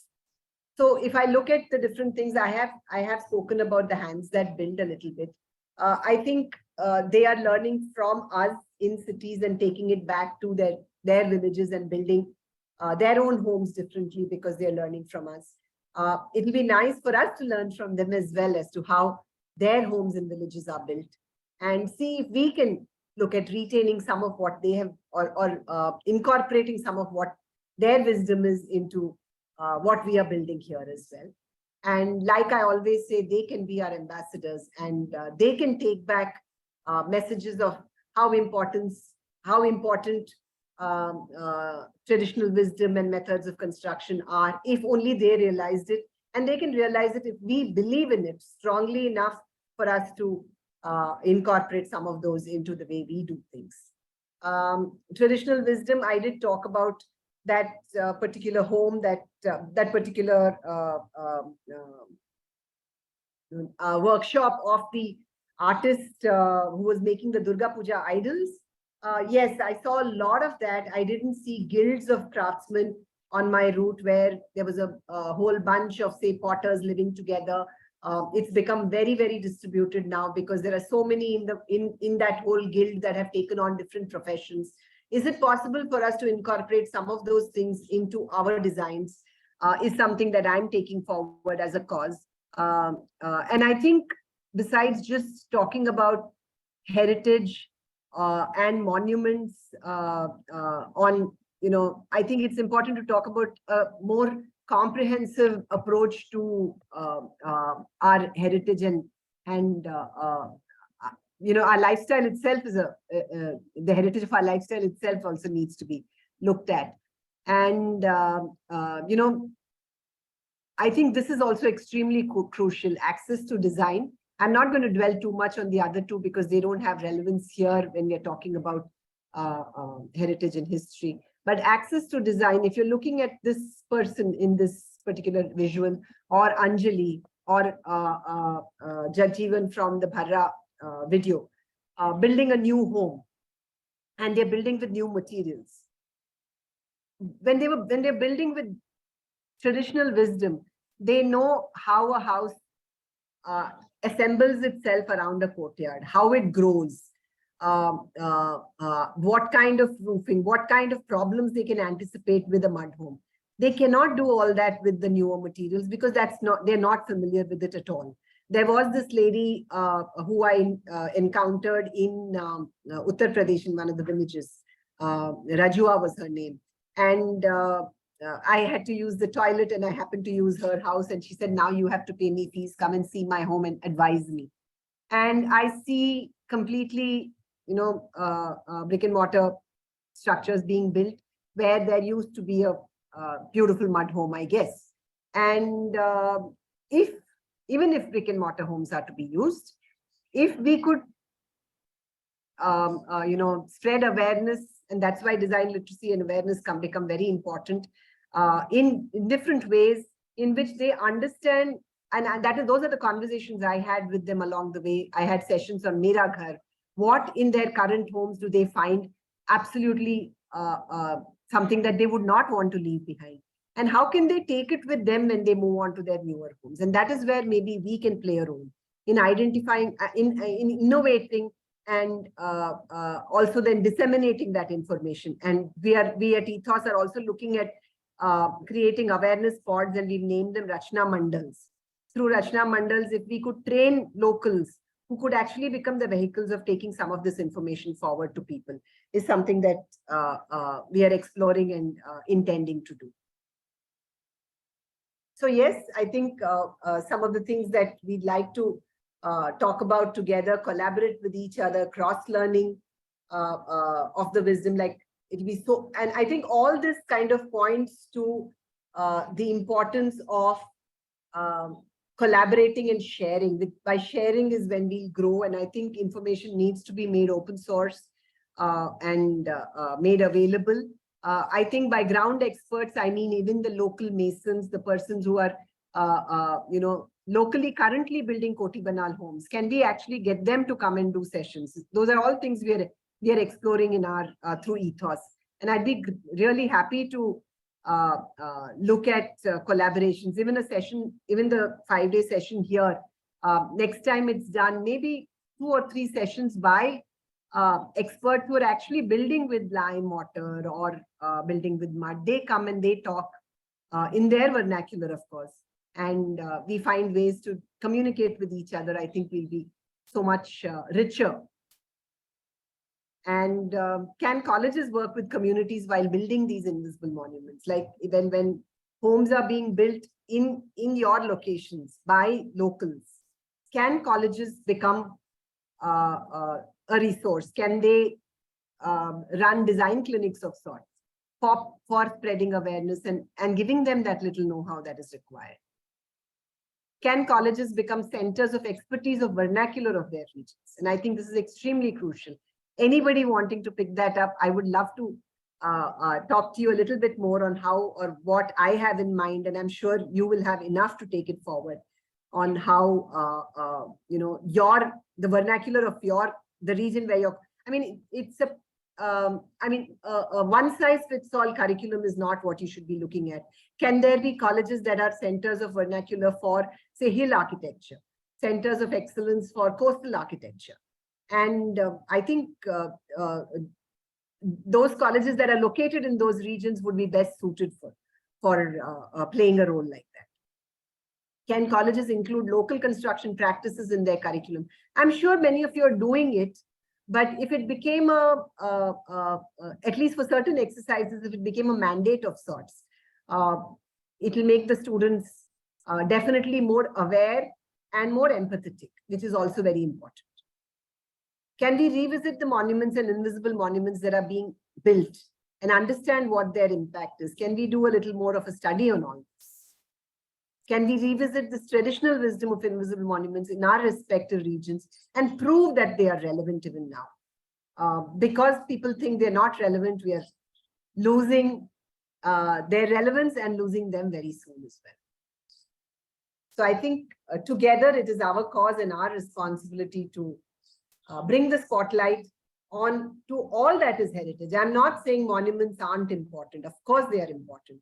But I'm saying that these smaller day-to-day use monuments are, for me, probably a little more important because they are the ones that are much more in use than the monuments that are more showcasing what was. And these are living monuments. And these are monuments that are being lived in, used even now, and maybe living museums of sorts. Can we integrate heritage in all aspects of pedagogy? Can we look at it as a foundation to understand, create, and design for today? With that, I'm happy to chat with all of you. I don't think I'll have all answers, but together we can find answers. Thank you so much, ma'am. It was really very interesting and mesmerizing presentation, and we really enjoyed hearing you out. We had always followed your walks through social media and all, but it was very good to actually see the presentation directly from you. So, and your suggestions are very well taken. We'll definitely deliberate upon in how do we integrate this as part of our curriculum, because that is very important.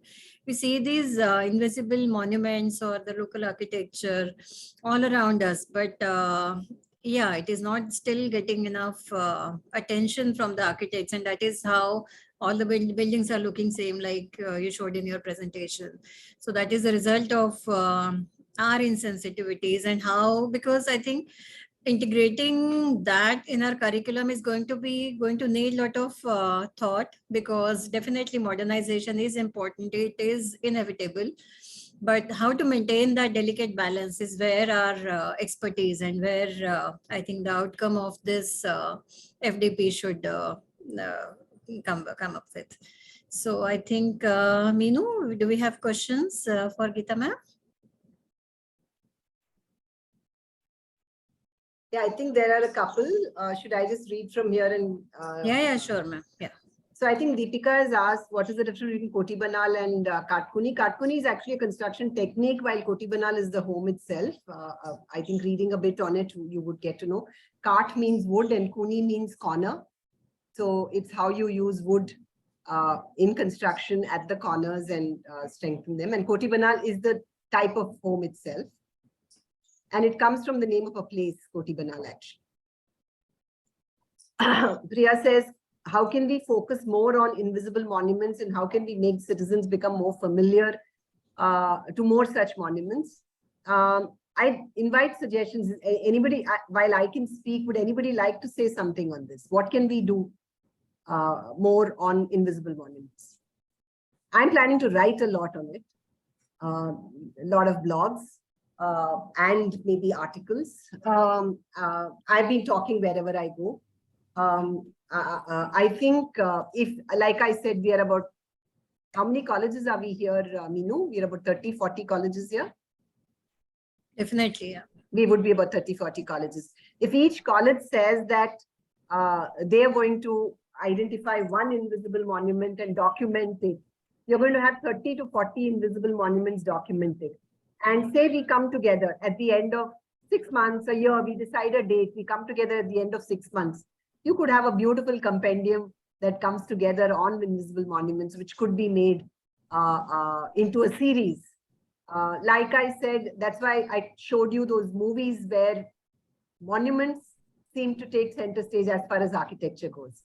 But architecture is beyond that. You talk about Tucker Carlson, he's talking about, oh, nothing has happened after maybe the Victoria Terminus in Mumbai. But, you know, we are everyday building, people are everyday building such sensitive structures in our country still. And I think we need to publicize these a lot more. And how we can do that is something I would welcome suggestions on. We have made a plan at Ethos, and I will, you will keep seeing certain posts as we go along on these things. So if you think you'd like to align with what we are doing, we welcome you. Yeah, Hardeep's putting you're volunteering, or you have something? Yeah, to no, say? no, I'm just very intrigued about your presentation, and I really admire your, enthusiasm to reach to the ground and, deal with actuality of how people are living and the tribes also. And my research area is also somewhat related to the roots. That is, I'm working for the nomads. So if we see that there are very hidden nomadic culture and architecture which is being hidden, which is not explored. So what do you think that tracing the nomads and their culture and their architectural setup is very difficult, and identifying them, spotting them out? So what do you suggest out of your experience, since you have worked on ground so much with them, and so much tribal explorations you have done? So how do you suggest what should be the way forward? So when you speak of nomads, I think you're talking of more ephemeral constructions which are there today and may not be there tomorrow. Is that what you're referring to? Yeah. It's a lot more challenging, probably, because it's not something that's permanently visible to people. Like for instance, we had run a design competition for the IGBC Green, the IGBC Green Design Competition, where we talked about homes for migrant workers. And it was very interesting how one of the responses was about shepherds, I think in Andhra Pradesh. I'll have to go back and check.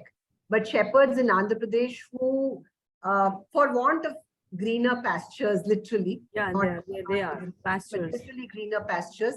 They took their sheep and went to higher locations on hills and lived there so how they could carry their home on their back and go and set it up wherever, it was the response that that young man proposed. It was a man, I know, and that's why I'm saying that young man proposed and kind of got acknowledged. I think he got the second prize or something like that also.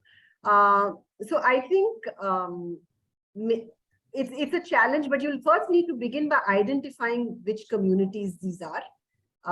There are nomadic communities in probably every state. Yeah. So you identify, and I'm sure you're doing that already. I don't think. Yeah, I'm working basically on nomads of Rajasthan. You're working on nomads of Rajasthan. So if you're talking about nomads of Rajasthan, maybe you'll need to look at all the districts of Rajasthan and identify where all they exist, and maybe talk to those. For very often it is people who have permanent homes who lead them nomadic lives temporarily. Yeah. Based on the requirement, climatic requirement, or like I said, pastoral requirement, or whatever their needs are. And migrant workers also, in a sense, are nomads. So I don't know if they fall into your category at all. Yeah. But that would be one way of approaching. And you could talk to local villagers who have nomads as part of their family. I mean, even in the first case that I was talking, it's only the men who went for those pastoral reasons, and the wives stayed behind with the children, right? Or I didn't show you a video of young girls dancing with me in Ranchi, in a village called Namkum. Their parents work in brick kilns, and they go away for 8 to 9 months and live in brick kilns for 9 months in a year. So again, where do they live in this brick kilns? Right. When they go away for those, they're also leading nomadic lives, right? So I think identifying those, I mean, I'm not going to be of much help to you like this, but if there is a specific question after you get to some point, maybe I can help you. Yeah, I can get in touch with you later on. But very exciting to see what you're doing. Yeah, sure. Thanks. Thank you, ma'am. And there is a long list of questions, but we are actually running short of time. And so one option is we take a couple now, 1 or 2, and then you email them to me, or you send me numbers or share my numbers with them. I'll be happy to have a chat with you. You can share your email ID with all of them, maybe. Yeah, and I can post it. Yeah. Yeah. So, Meenu? I'm so sorry that I'm not able to take some of these questions directly then, but my email ID is here, and you're most welcome to write to me. And I promise you I'll do these questions. Yeah. You can leave your numbers when you send me the mail so that I could probably, if I think I can call and talk to you, I'd prefer that sometimes. Yeah, we'll do that.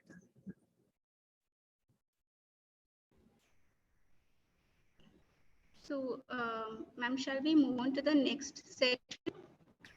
Yeah, if you want to quickly read out something or hello ma'am, Binumal ma'am is here. Hi Binumal ji, how are you? Good, I'm good. Hi ma'am, I was listening to your talk and quite excited. Thanks, thank you. Nice to Good to see see you, after so Binumal long. ma'am. I've heard so much about you. Hi, Good to ma'am. see you in person. Yeah. Thank you for inviting me. I think you should thank Geeta ma'am and then we'll start off. Yeah, with sure. Yeah, Meenu? So thank you, Geeta ma'am, for a very insightful session and a very interesting session with all the quiz and everything. So that really helped us to get back our energy. So our next speaker, thank you very much. So thank you very much, ma'am. Thank you, thank you. Thank you, ma'am. So our next speaker is Professor Dr. Binumal Tom, Dean of UG and Professor at Department of Architecture, Rajiv Gandhi Institute of Technology, Government Engineering College at Kottayam. Dr. Binumal Tom is a conservation architect and has a rich experience in conserving historic buildings including churches, palaces, residences, World Heritage monuments and preparation of architectural guidelines for historic towns like Alleppey. With more than 22 years of experience as architect and has been teaching architecture in various government colleges in the state. A vivid writer, she has published 2 books and authorized several chapters and several media publications.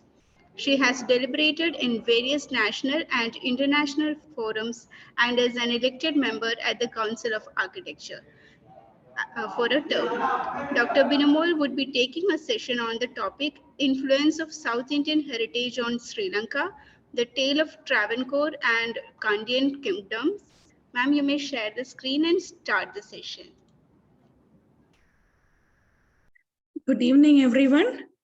I hope you are still in the mood to listen to me after the very exhaustive and exciting talk by Geeta ma'am.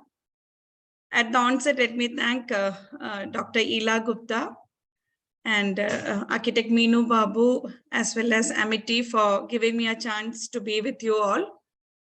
And in fact, now I will be taking you from, the northern part, Uttar to Dakshin.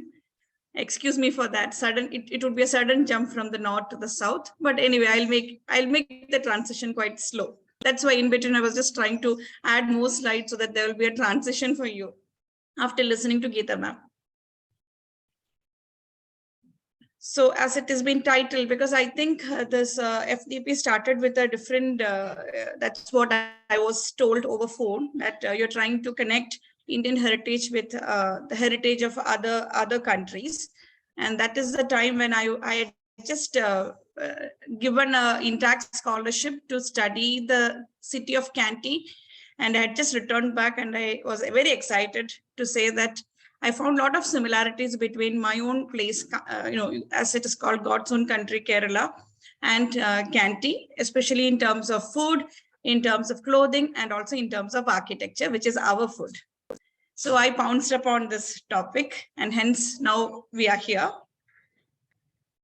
I hope the slides are visible to all of you.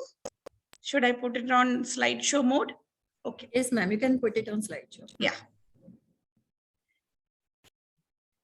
So we all know that many a time as Indians, our history has been written by non-Indians. I'm sorry to say this Indian and non-Indian thing, but as a student, I had felt really not so comfortable reading the books written on Indian architecture by Percy Brown and by many foreign authors, because in between the lines when you read, you lose your excitement about the kind of marvelous history that our ancestors had given us. Then I always thought why we don't have our history written by ourselves, because a person who knows the culture of the place should surely write about the history of that place. Maybe this is the same thing with many other countries also as a part of colonization. But when I grew up, I realized that a history that is written can be erased off. It can be just removed when you remove the pages of the chronicles of history that is written. But obviously the architecture that is around us, as Gita ma'am very rightly said, the invisible and the visible monuments, the invisible monuments as well as the visible monuments are the greatest documentation of our history, which nobody can erase off. It cannot be erased off with the click of a mouse or even by tearing of papers, because it is already there. So if you look at the history of the world, the whole civilization, or the different civilizations, we find that whatever has been left for us by our ancestors are rather the greater chronicles of history than what we read in books.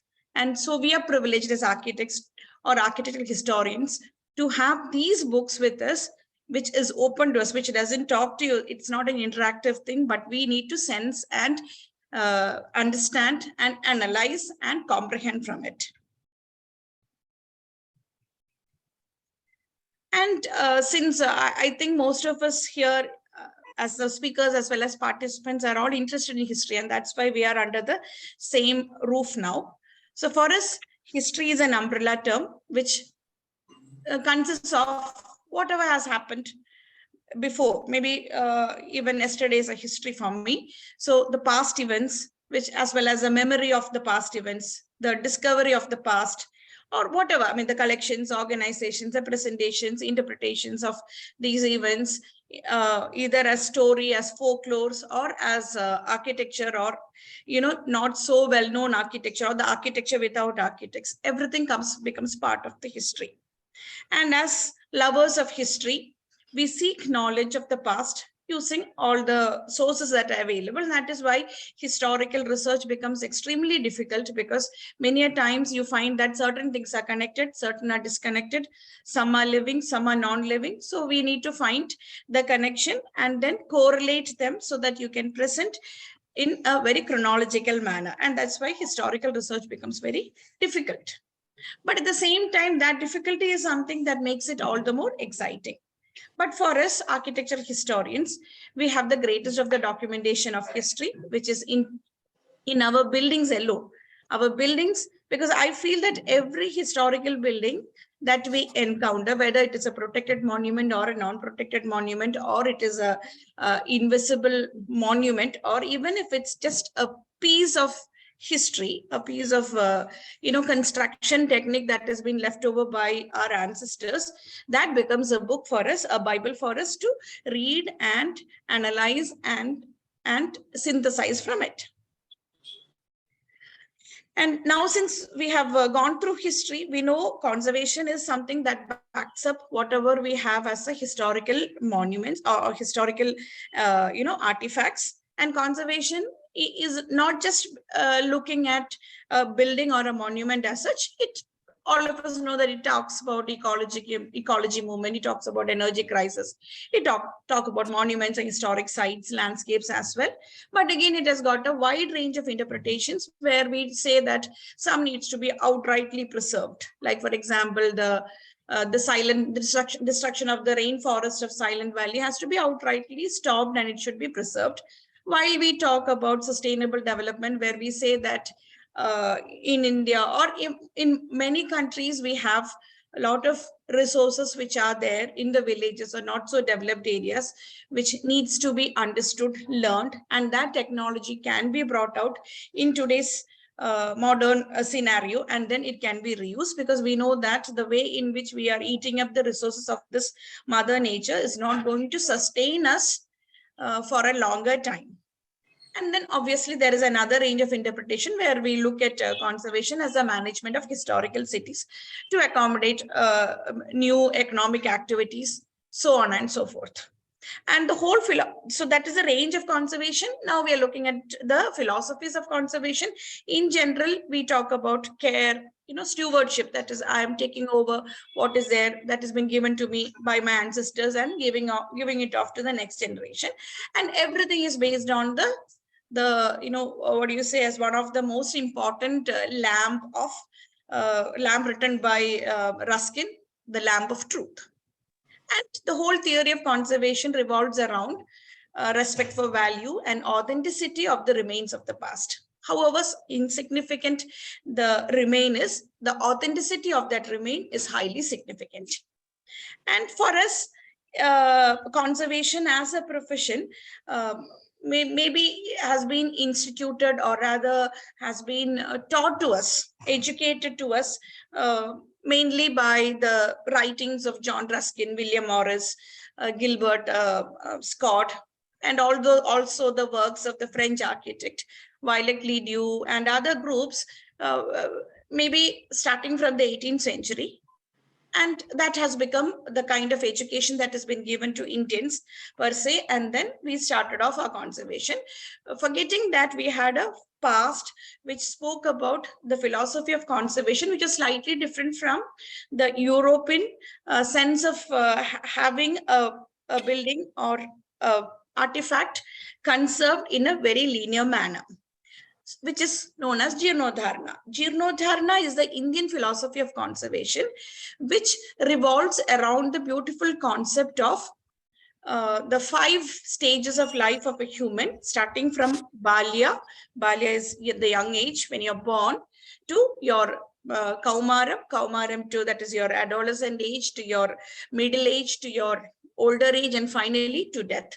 So that happens with the human being. So according to the concept of Jirnodharana, which was written in the 14th century traditional treatise Tantra Samuchaya as a chapter with 38 slogas, talks about conserving buildings are important, but at the same time conserving the building, the process of building becoming more important, because Jirnodharana being a Sanskrit term, you can gloss it in 2 ways: Jirnat plus Udharana or Jirnasya Udharana. One is talking about a protective sense where, which aligns with the preservation step of conservation in the, what we follow today. And the other one is restoration, Jirnasya Udharana, the one that has already been decayed and gone, how you get it back to its life. So this aligns with the cycle of life, where you start with your life and the end, and then certain buildings will have this kind of luck to be getting back a rebirth, and that comes under the umbrella of Jirnodharana. So why I mentioned this is that the sense of conservation, or the pride and prejudice of conservation, was always there in the Indian mind and in our Indian teachings, and it was always there embedded in our buildings, because in our architecture. And it was a process that was given important than the process which was more of a European takeaway. But when you look at conservation today, I much compare it with the Botox treatment that has been done on faces, so that we look good. It is just a facial treatment that Botox gives. And many a times when you look at the conservation scenario in India, you find that it is almost similar to this kind of treatment that has been done to keep the looking good, rather than evaluating what has gone into the making of that building or that kind of architecture. Have a takeaway from that and then use it for further conservation programs. So that is where research in institution like yours and mine becomes very important, to take conservation to a higher level from this Botox treatment of just beautifying buildings and beautifying architecture. And it is very important because conservation in India cannot be Eurocentric. Even the Nara Charter, which talks about how conservation should be there in the Asian countries, say that it has to be region specific. If you look at India as a whole, Ma'am was talking about the kind of encounters, or the exciting encounters she had while she traveled for 70 days on foot. So just imagine, when we cover the whole of the country, there would be much more exciting encounters in architecture, which would add on to our knowledge and our research arena. And that would be in terms of understanding what is the traditional or vernacular or indigenous architecture, and the process of bringing out that architecture that are still embedded in these artifacts, which is spread over the whole expanse of the country. And that is where higher education institutions like ours has a major role to play to research on indigenous technologies. What we call it is vernacular or traditional. It is all talking about what the wisdom of the past. I would say the wisdom of the past, though there are certain clear-cut differences between what is traditional and what is vernacular. But still, these are all the wisdom, the hidden gems of the past, which needs to be researched by institutions, and then it should be brought into, as Geeta ma'am very clearly said, it has to be brought into our curriculum. And then the whole question of who are we? Because we have understood that we have a cornucopy of heritage, and then we should also place ourselves on this tiny little blue planet. So the question of who are we comes. If you look at our Puranic belief systems, where we have this evolution, again, the theory of Darwin, or sorry, the evolution theory that has been spoken. We believe in a Puranic system where we talk about Malsya Purana, we talk about Kurma Purana, Varaha Purana, Narasimha, Vamana, Parashurama, Rama, Krishna, Buddha, and Kalki. All these are avatars, or rather they are just evolutions from one point to another. That also talks about, our Indian system talks about evolution. Then we look at the foreign system where Darwin talks about how an ape became a man, that kind of evolutionary systems. And then we keep on asking why then now all the apes are around, all the monkeys are around, they are not evolving, etc., etc. Then there is another part of theory which talks about the linguistic part, where if you look at the whole of India plus some of the neighboring countries, we divide ourselves into 4 groups.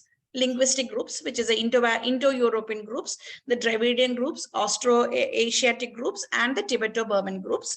So these are all marked in 4 different colors. There are more, but I am just mentioning the major 4 linguistic groups. This also talks about certain level of understanding of what we are, how we exchange, and what is a kind of knowledge system that each community has, community at a larger scale.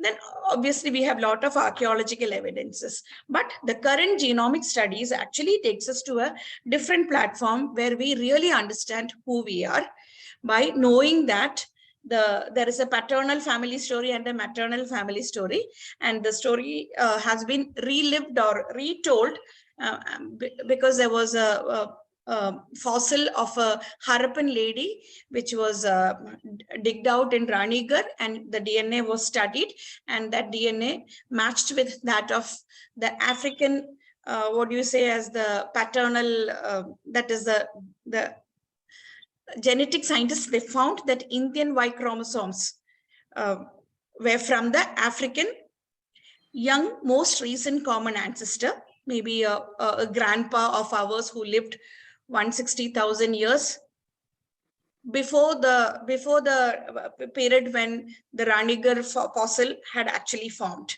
And then the mitochondrial leaf for women obviously goes back to, again, the genomic study of Ranigarh fossil says that it goes back to Africa. So what I'm trying to say is that we could be Indian, we could be Eurasians, we could be Asian, I mean, any for that matter. And that is why this whole beautiful thing of Indianism comes, Vasudhaiva Kudumam, the whole earth is a family. Despite, see, like, even if the whole matter of being differentiated by continents or by countries, still we Indians feel that we are one family. The whole earth is one family. And if the whole earth is one family, we agree to that. And then we understand that maybe the DNA that has formed me and you goes back to a set of nomads, what we call as the Homo erectus or Homo sapiens, way back to Africa or to the lost continents, which I would be dealing later in the session. We know that we have developed a built and unbuilt environment to suit the climate, topography, and the resource availability, developing a different specific culture for each community. And hence, we have a lot of variety within this oneness. And that has made the earth so beautiful and India especially so beautiful. Now I'm taking you from the Uttar to the Dakshin, basically trying to explore another theory, which is again a lost theory, and a theory that has been cancelled by the scientist. But anyway, it also gives you a kind of excitement to know that there had been this theory which talks about geologists, basically in the year 1864, they found that there are fossil fuels of the oldest mammal, which is called therapsids. I cannot remember it, so I've written it down here. Therapsids. The fossil has been found in Madagascar. You know where it is. It has been found in India. It has been found in Sri Lanka. It has been found in Australia. So the zoologists were quite excited when they saw that it is the same fossil fuel, or the fossil fuel of the same earliest mammal, which has been spread in these regions. And now we know we have an ocean which separates all these places. So they were quite inquisitive to know why. Oh, there would have been some bridges which connects, and these earliest mammals would have jumped across the bridges. Obviously, that cannot be considered as a good answer for that question. So they came up with a theory of a lost continent. The earliest of the theory of lost continent starts with the Greek philosopher Plato, when he talks about Atlantis as a place, a heaven, a paradise, which is again a lost continent. The second of that kind is this particular continent, which is hypothesized to connect Madagascar, India, covering up Sri Lanka, and then touching upon Australia, so that this whole become one single continent. And the historians from Tamil Nadu call it as Kumari Kandam, while the foreign writers talk about this particular continent as Lemuria. And this Lemuria, apart from the zoological findings of having the same fuel spread all across these countries, which would have given them an outline that, okay, this would have been connected like this. There are a lot of other occult theories also connecting the power of this particular region, where historians still debate and say that this was much more earlier than the African great-great-grandfather. But anyway, we have to trust on the genomic theory, and then we trust for that. But again, here, why this becomes important for what we are going to discuss in future is that there was a connection that would have been possible, because this theory of Lemuria was lost, or rather it has been considered false when we started believing the continental drift theory. Plate tectonics, and then because of the plate tectonics, continents started moving apart. So that gives you a much more valid reason why these countries are rather disconnected, rather than having one continent connecting all these countries. Anyway, for that we should be able to. Now I'm going down to the southern area of South India and that of Sri Lanka. So there is this Ram Setu Bandhan, which is again kind of, people say that it is been built during the time of Ramayana. Some say that it is not a man-made one. It was already there. Whatever be the confusions, we are not getting into all these Confucius theories. You can, even today, we can satellite imagery show that there is a clear-cut connectivity between the southern tip of India to that of Sri Lanka. And then it's basically between Dhanushkodi, which is in Chennai, which is in Tamil Nadu, to that of Mannar, which gives you a very clear-cut walkable distance of a few miles between these two continents, between these two countries. So there is a physical connect which is possible even today. And then obviously, when we look at the historical chronicles, we see that there is a historic connect.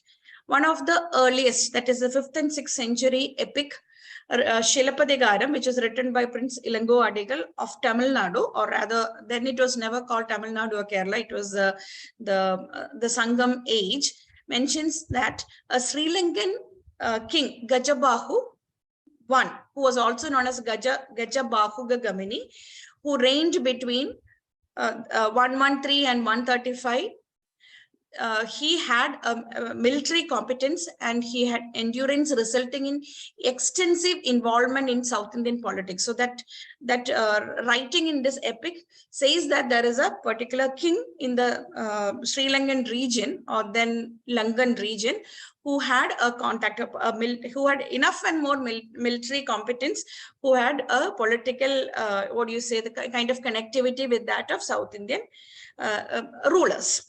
Then if you look at the writings of Sri Lanka, Mahavamsa, that also talks about the way in which Gajabahu had got to his power, and then how he had ruled for a larger time, and then how he moved his country or extended his power and supported, or rather took part in various, what do you say, the kind of upbringings of the neighboring kingdoms in other countries too. And then there is also a reference in the writings that Gajabahu, is remembered in his invasion of Chola territory, because he had come to liberate 12,000 Sinhalese prisoners who were taken during his father's reign to South India. Then there is another historical connect which says that there is a study center which is called Kantalur Shala, which is an educational center, which is also known as a South Nalanda. We know Nalanda was there, Takshashila was there.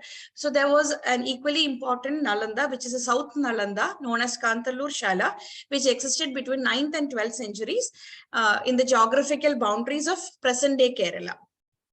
And that is very much close to Trivandrum, in the place called Vidinyam. So historians' opinion that there is a possibility of having an actual Kantalur Shala, which was controlled by a Shiva temple. So maybe a Shaivist community was there, and that was a capital of Ai dynasty. And then further, more researchers discuss about the prominence of having a center, education center in South, where people had come from Sri Lanka, Arabs had come, and other people, experts from other countries had come and taught, as well as princes were sent for education in terms of military and other crafts, other military things, including Kalaripayattu, which is the basic, the fighting, a kind of art form, maritime art form, which was developed in Kerala, was taught from Kantalur Shala. So there are chances that there is this historical connect would have been very strong. And then we look at the climatic connect between these two countries. Both these countries have a warm, humid weather. The beauty of Sri Lanka is that Sri Lanka has got a central hilly region. So this is a central hilly region where exactly the Kanthian kingdom was located. And then this hilly region provides rain to the western part.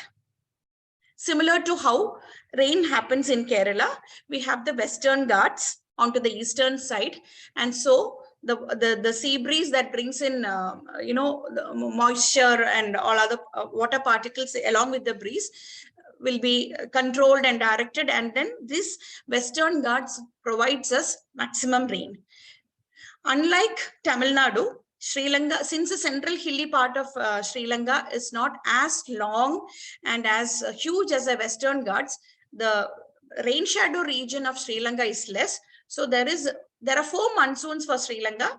They have this first inter-monsoon season, which is from March to April, then the southwest monsoon season, May to September. Then they have second inter-monsoon season, and then the northeast monsoon.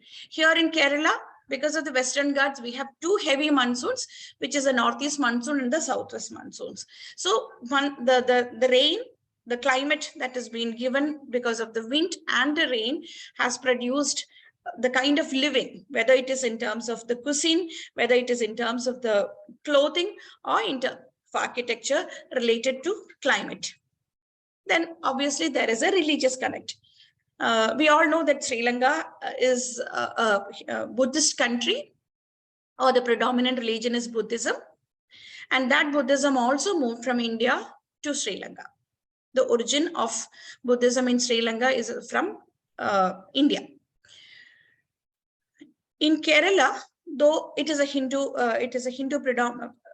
I'm not talking about the demographic number. I'm talking about in terms of the number of temples and the category of people who were there in the past. It's a Hindu country. It's a Hindu state. And why it is a Hindu state is because though there were Buddhist temples initially, when there was this Shaivism and Vaishnavism taking over, Buddhism was erased off, and then Hinduism started developing and then spreading all over. While in Sri Lanka, the beauty that I found, and I feel that it is quite close to my heart, is that the Buddhist temple, the two temple that they have in Kanti, the belief is that Lord Buddha is being safeguarded by the Hindu gods, 3 male gods and 1 female god. So there is a coexistence of gods of 2 religions together, and that is quite exemplarily been shown in the architecture of that place, where you have this Buddha temple, then you have the Nada temple, which is a Hindu temple, then you have the temple of Patni, which is a goddess temple, all together in one campus itself. So that is a kind of coexistence which the people of Sri Lanka accepted, even if it is 2 different religions, while that never happened in Kerala, where Buddhism was almost removed, and then we have Hinduism as the predominant religion, which gave birth to many architecture in terms of royalty as well as in terms of the secular. Then there is a cultural connect. As I said before, we all know that there is one female goddess, Kannagi, again a goddess which the whole story goes back to Tamil Nadu, where this Kannagi and Shilapadagaram, that great epic, where the story goes on like this. Kannagi was a lady of a wealthy father, got married to Kovalan, and then obviously Kovalan he had a happy married life, but again like he went astray. And then finally he came back, and Kannagi was gifted with an anklet, a set of anklet in which there were gems inside. So Kovalan, since he lost his trade, Kannagi gave up that anklet, and that anklet was taken to the nearby city, that is Madurai, for selling, so that he'll get some money to start off the trade. But that time the king's wife lost her anklet, and then Kovalan was caught saying that he took over, he stole the Rani's or the queen's anklet, and then he was beheaded. But Kannagi comes in a fury, and then she takes off her anklet and she breaks it, and she says that her anklet has got gems, while inside the anklet there were gems inside, but for that of Rani it was just pearls. So that is a story. Anyway, that story has nothing to do with this presentation, but the beauty is that the same Kannagi is being respected, and there is one day where the whole state of Kerala performs this puja for Attagallamma, which is the all women festival for one single day in name of Kannagi. And when you look at Sri Lanka, you see the same Kannagi, but in the name of Patni, who is being revered as the goddess of strength, with the same story of that Kannagi walked from Madurai to Sri Lanka, one particular place where she was made to cool and calm, and a temple was built for her. The same story applies in Kerala also. So this kind of cultural connect, maybe people get excited with this kind of stories, and then they go and build up temples, and then the story continues. That could be the reason, but there is again a cultural connect in terms of even festivals between Kerala and that of Sri Lanka. And now we talk about 3 kingdoms, or rather 2 kingdoms with 3 capitals, because the kingdom of Travancore, which was a 17th century to 18th century kingdom, 16th to 18th century kingdom, had to shift the capital from one place to another. So we have the Padmanabhapuram, which is now in Tamil Nadu, but the archaeological the protected areas or protected buildings under this palace complex is still with Kerala, while the land just beyond the fort is with Tamil Nadu because of this kind of state rejuvenation division. So we have the Padmanabhapuram, and we have this Trivandrum, that is a fort area of Trivandrum, where you have the wealthiest of the temple, which is Padmanabha Swami temple, and then the city of Kanti, to make a comparison to see how architecture can be so closely related to each other. So this is a Google map of the three places. What you see on top is the Padmanabhapuram Palace. Again, you see what climate dictates is a sloping roof. You can see a hell of a lot of sloping roof all around, which you have courtyards. So a courtyarded typology of building, which we call as Naligettu or Ettugettu. It's a Chaturshala. When you have two Chaturshala, it becomes an Ettugettu. When you have 4 Chaturshalas, it becomes a Padinarakettu. And then you can see the city of Trivandrum, where you have this, where we have this, the wealthiest temple of the world, Padmanabha Swami temple, with all the Padmanabha Tirtha pond, and then the palace complexes, again having a similar vocabulary, spatial vocabulary as well as architectural vocabulary. And then we look at city of Kanti, similar climate, similar architecture, but these two are Hindu kingdoms or Hindu capitals, while this is a Buddhist capital. Or the city of Kanti is dedicated to the Devalaya, which has been built for Buddha, Lord Buddha. Again, you can see the aerial view of city of Kanti and that of Travancore, which is again the Padmanabha Swami temple and its complex, the present day Trivandrum. So now we will just start looking at how much architecture or the art of architecture has been influenced from each other. It's not whether the egg is older or the chicken is older. It's just making a comparison between two places, Travancore and that of Kanti. So we see the architectural acumen of Travancore is purely or mainly based on timber, because timber was very much available. And if you look at the history of timber construction, men have been using timber from time immemorial. Maybe that was the easiest to procure and then use, and it is very versatile. If you look at the mechanical and physical properties of timber, you realize that timber can be easily used, and to some extent, if you know how to work on timber, our ancestors have proven that it can stand for centuries. To glorify rather the use of timber, we can go back to the 7th century old Horyoji temples of Japan, fully made out of timber. And the beauty is that once it was burned down because of fire, and then the charred portion of the timber piece protected the inner areas. So that kind of protection is also available when you work with timber. So maybe, so 7th century means it's almost like 13 centuries now. We look at the Norwegian stave churches, again fully made out of timber, 10th century. So another 10 centuries they have stayed. And then we look at the buildings of Travancore, which are 15th to 16th century old. I mean, constructed in 15th to 16th century. So maybe I can say that 5 to 6 centuries old. So timber, though it is a perishable material, if it is used properly, it can last for centuries. And it is one of the most sustainable building material, unlike cement and steel. But only thing is that timber, moisture is a main enemy of timber. So we have to look at each timber construction, whether it is vernacular or indigenous or even traditional, because our ancestors knew how to make these buildings stand for a long time, because they are all time tested. So there were good design measures that were brought in to keep moisture and other attacking agents out of the construction. So that added on a lot to the life of timber.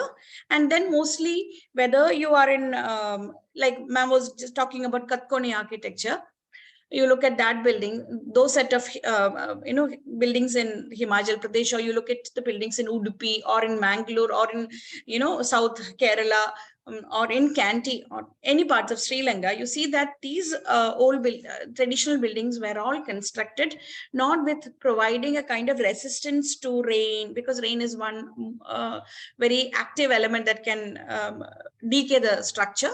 but they were all water shedding. So how you become tolerant to something that would actually attack you is the key of the life given for this construction.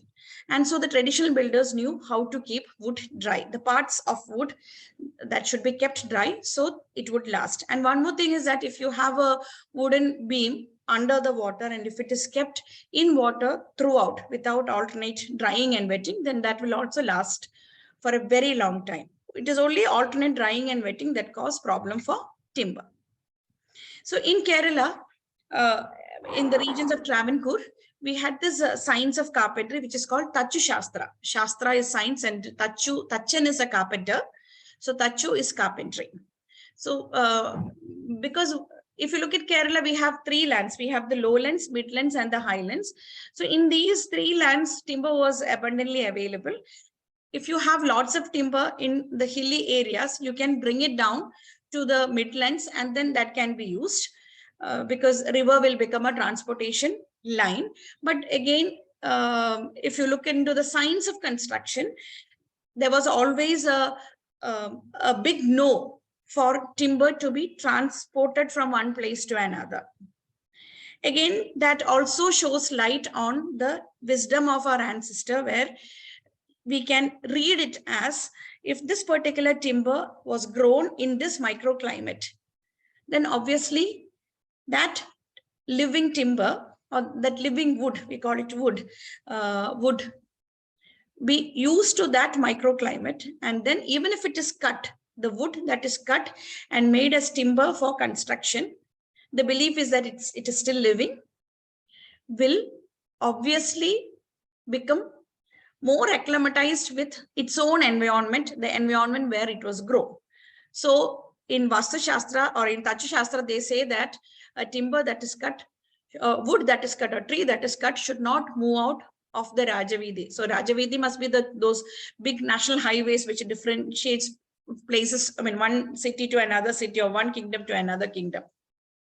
So, and then just a clarification, there is a difference between wood and timber. Wood is the growing part, while when wood is cut, we call it timber. Timber is a word that comes from the old English verb timbrian. Timbrian means to build.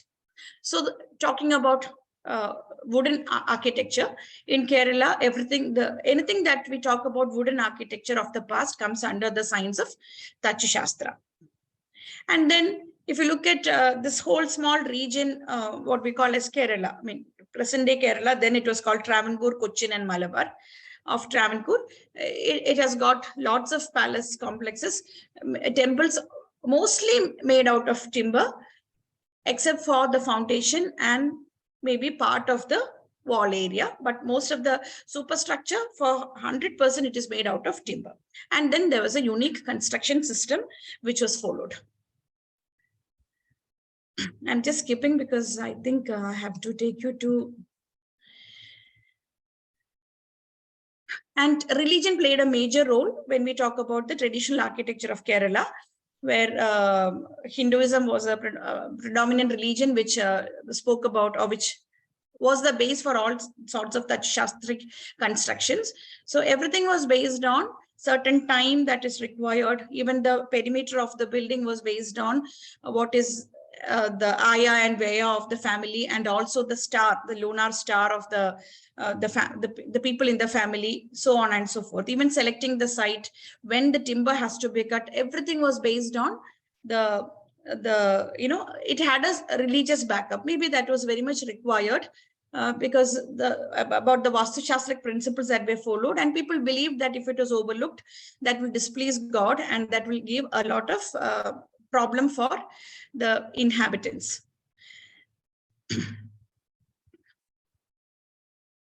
I will just get back to this. So if we look at how much of religious connection was there between Hinduism and even the Tachu carpentry, is that starting from when the tree has to be felled, it was based on the lunar month. So we have this lunar month And this 9 days, that is called Padahari, where you have the months of, the stars, the days allocated for the stars of Ashwini, Bharani, Swati, Vishaka, Anuradha, Jeshta, Mula, Shravana, Shadabisha, all were prohibited from, these days were prohibited from the from cutting down trees. And we all know that moon has a profound influence on all living organisms. So even Plutarch had said that moon has got a profound influence. That's how we have these high tides and low tides. So if we cut timber on a full moon night or a full moon day, then the timber will be easy to be cut, but there'll be a lot of moisture underneath, so it will be difficult for us to season it. While it is cut on a new moon night, it will be very brittle to the axe of the carpenter, and hence it will break off. So even the day in which timber has to be cut is fixed, and this we all need to understand it from the scientific point of view. So when this was connected to the Uttarayan and Dakshinayan, that is the northwardly inclination of the sun and the southwardly inclination of the sun, it gave me an understanding that during the Uttarayana period, it fell on the perigee of the moon, and during the Dakshinayana period, it fell on the apogee of the moon. So there is a clear-cut connection which the traditional knowledge system had of tree selection, tree cutting had, based on the position of the moon with that of the earth. And then obviously the preservation methods that were used, the traditional preservation method, unlike the modern chemicals that we use for preserving timber, there was a traditional oil that was made out of Ayurvedic herbs and shrubs, dried forms of the roots and the stems and all that, based on having Terminalia cebula, which is Haritaki, and other beeswax and Sisyphus jujuba, ingredients from that, and that was used for preserving timber. And then so this is about the traditional systems that were followed in Kerala. And also the joinery systems that were followed were quite intricate. Now we know about the mortise and tenon and lap join and all those kinds of dovetail join and all. So those days they had used different kinds of joinery systems. Some were very simple for the roof construction, some were very complex, which were used for Sarvado Badra, which even elephants come and try to push it down, it will not break. That kind of very complex joinery systems were used, and these were all written in text, ancient text, in the form of Santikaran. So it was not just a theory, a practice alone, but it was theorized also. And if you look at the complex construction system, you'll see that there is something what we call as a kudam. The kudam is a point, a wooden point, where all the timber pieces come and join, and it's a zero force element onto which the timber rafters go and join. You see very similar kind of timber construction in Kanti, where you have this kudam, but not so elaborate as that in Kerala, but you have these kudams which actually fixes all the rafters together at one point. Again, a zero force element there. Look at, this is the kudam. It's actually in inverted position. It should have been, because there are some wooden carvings kept here, wooden carvings done here. So in the museum, they wanted to show the wooden carving. So actually it is put the other way around. In fact, if you ask a carpenter in Kerala, traditional carpenter in Kerala, they would say that even this is wrong, because there is an upper portion and a below portion for timber. When you cut a timber log, you have a head and a bottom. The bottom, even if it is of the same size, the bottom will be heavier because the density will be more, and the top will be less heavier. So we have to put it the other way around.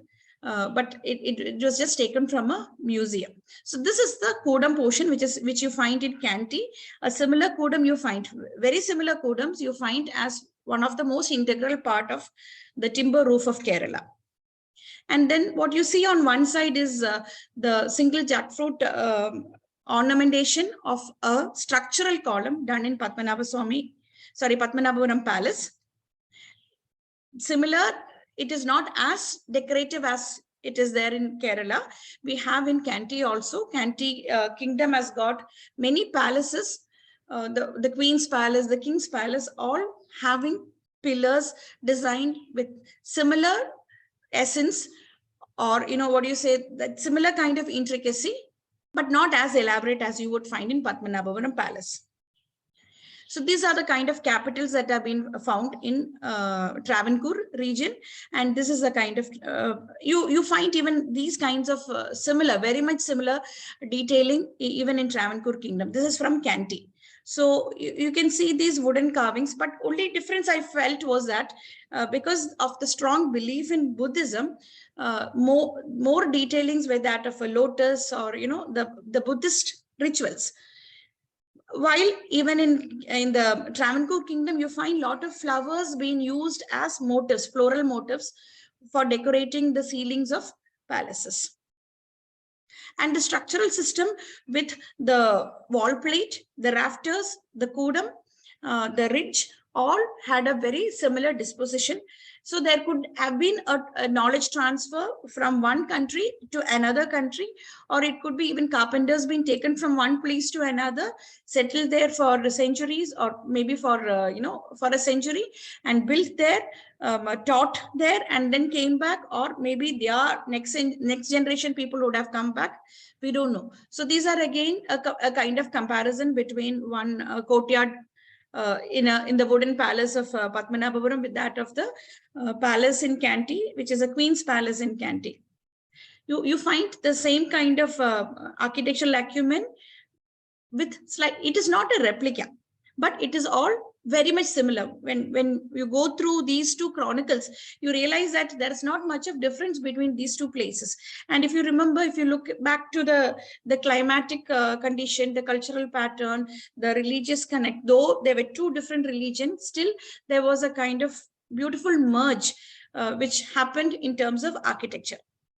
So these are the floral details which has been copied from that of the Padmanabhapuram Palace, the wooden ceiling of Padmanabhapuram Palace, as part of one research. You find similar kind of floral pattern, which you find which is there in Kanti also. These are all pieces which were preserved in the Kanti Museum, but even on the building, which is called the King's Hall, you find very similar floral patterns. So it could again lead to a kind of transfer, and then wood being a very versatile working material, it was easy for people to transfer the knowledge system. Then these are two different temples. One is a Buddhist temple, Langatilaga temple in Kanti, and the other is a Hindu mother goddess temple in Trichur in Kerala. So you find the, even the enclosure, the kind of roof pattern, the way in which the construction is done are all much similar to each other. Maybe that was a need of, a force because of the locally available building materials, or it could be a force that would be transferred from one country to another. And then there are a lot of traditional practices that are followed in Tachu Shastra, where, how timber should be cut and how the rafters are to be placed. And to the extent, I'm sure you would find it interesting if I say that even wood was divided, classified into male timber, female timber, and neutral timber. Neutral timber was never used for construction, but male and female was used, but male was always used with male wood and female to female wood. So that kind of very peculiar, or rather, I wouldn't say it's peculiar, very stringent rules were followed. And maybe that could be the reason why these buildings are all standing for 5 centuries in spite of the heavy rain and moisture accumulation. So to sum up, because I am told that I should stop by 4:45, we regard that these traditional craftsmanships are just purely practical skills, but they are not. The whole understanding should revolve around the fact that our forefathers had worked severely. They have spent their whole lifetime, expertising on different building materials, so that we have certain, architectural excellence to be carried on. So now our duty is that to understand that these are not just practical skills. They had a deeper understanding of the building material and how the material should be used. Otherwise, I'm sure that they wouldn't be talking about those 9 days when timber cutting had to be prevented. They wouldn't be talking about that oil, a traditional oil, which has to be used for preserving timber. And when we talk about this botox conservation, we are actually using chemicals which are mutagens, which are carcinogenic, which have ingredients like acrylonitrile, butanlamine, all these and mutagens which can cause issues to water organisms, as well as carcinogenic chemicals mixed up together we are using as preservative oils, while our forefathers had understood that, or they never had a choice. They had developed locally available, or what we call as the indigenous systems of preservation. So it is not just the construction alone that they were bothered about. They wanted these buildings to last for a long time. So even conservation principles were brought in these traditional or vernacular systems. So these knowledge systems cannot be considered as just practical skills. These are all deep understanding of the building material, the main properties, which we have to unearth and then bring it to the scientific realm. And then these traditional knowledge systems, or rather the indigenous knowledge system, they don't talk just about buildings alone. They talk about, so if you look into the 38 slokas that are there in the 12th chapter Padala in Sanskrit of Tantra Samuchaya, they don't talk about conserving a building and the object. They talk about the process. So by reading and understanding the process, we have to develop from looking at this historical buildings, the buildings that are there as records. We understand that these are just process. That's why conservation was always cyclical in Indian viewpoint. And it was never stationary, and it was never linear, where you have a building, mummify the building, preserve it, give a botox treatment. While it is all, you can remove it, you can rebuild it, provided you know the knowledge of doing it. Especially it was possible because it was timber being used for reconstruction. And such knowledge can very rarely be verbalized. So we need to, very rarely be theorized. So we need to transfer that knowledge, or it was transferred through Guru Shishya Parampara by our ancestors. And we all understand, according to our traditional science, buildings live and die in a cyclical manner of time. So it is the systems that needs to be, or the knowledge system that needs to be preserved, and that has to be carried over. So I would just conclude by saying that every region in India will have, I am very particular about timber architecture, because that's an area which I really love to work on. So we have, like some ma'am was talking about Katkoni architecture. Everywhere around the whole country of India, we'll have such autonomous immortal knowledge of construction. Whether it is timber, or whether it is stone, or any other building material, it is an immortal knowledge which is embalmed in these buildings. It calls for us to go to them and find out what the knowledge is, how much of it is scientific, how much can be considered as just myth, and what is that the real science part of it, how we can use it today for our contemporary needs. For example, if that particular oil can be prepared and be made market ready, we would be having a substitute for the otherwise carcinogenic timber preservative. We have a natural, like how we when modern medicine, when our body doesn't respond much to modern medicine, we try out Ayurveda. So that kind of, what you said, a more earthly alternative is available. So we need to, but it all depends upon how we look at it and how we make use of it.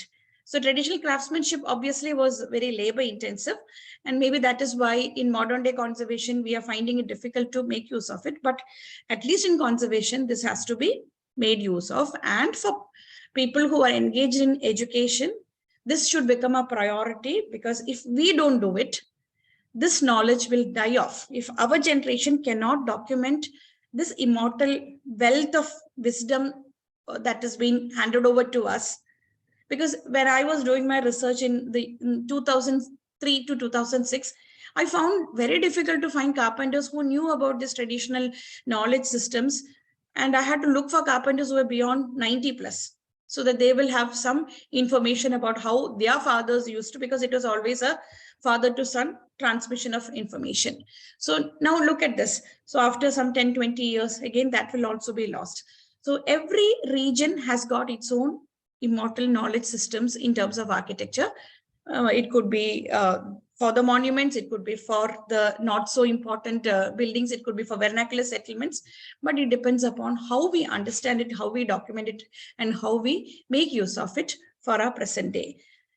So I request all of you to join this particular, what do you say? It's a great agenda. Like G20, you have an agenda to document our traditional vernacular indigenous knowledge system.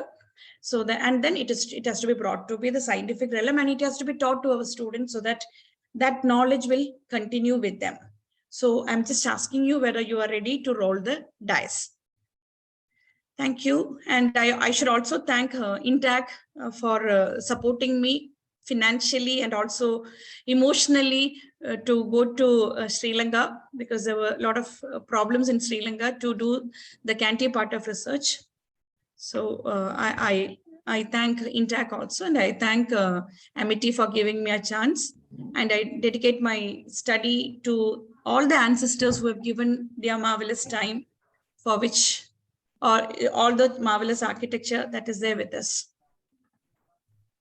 I have a quick question, just Yes, a quick please. one, if I may ask. Sure, So you have experience of India as well as Sri Lanka, and we know that spiritually both the countries are related to each other. So have you seen some linkages of architectural architectural linkages of that time of Rama and Ravana, or some kind of connect or proof through architectural designs or elements we can find out? The connect, see, I'll tell you, if we talk about Ramayana, that's again another, give me one more hour. I've been to Bangkok, I've been to Ayodhya, where, they also have this Ayodhya, they also have Rama, they have Sita. So it's basically, it's there, it's here. So, but I can tell you, as far as Sri Lanka is concerned, Lanka is there, Ravana was there. Okay. So whatever we say, because now people have a lot of debate that wouldn't have happened and this wouldn't have happened and all, but it was always there. Right. So we have these remains there, but architecturally, the question was that architecturally, is there any connects that we can work out? No, because you're talking about so many centuries back. But the caves are there. The caves where Ramayana talks about stories, it is there. Okay. So, and then people have lived over. So many kingdoms were built over it. So that kind of transition has happened. Yeah, so they are also kind of our heritage only, no? Architectural Obviously, yes. heritage of Every parcel, indigenous eras. If you look, every parcel of India is a heritage. Yeah. And it today morning I was fascinating for you to relate to our roots and seeing their for all of us basically, because it's not just one person. I want, maybe 12,000 people to work on this.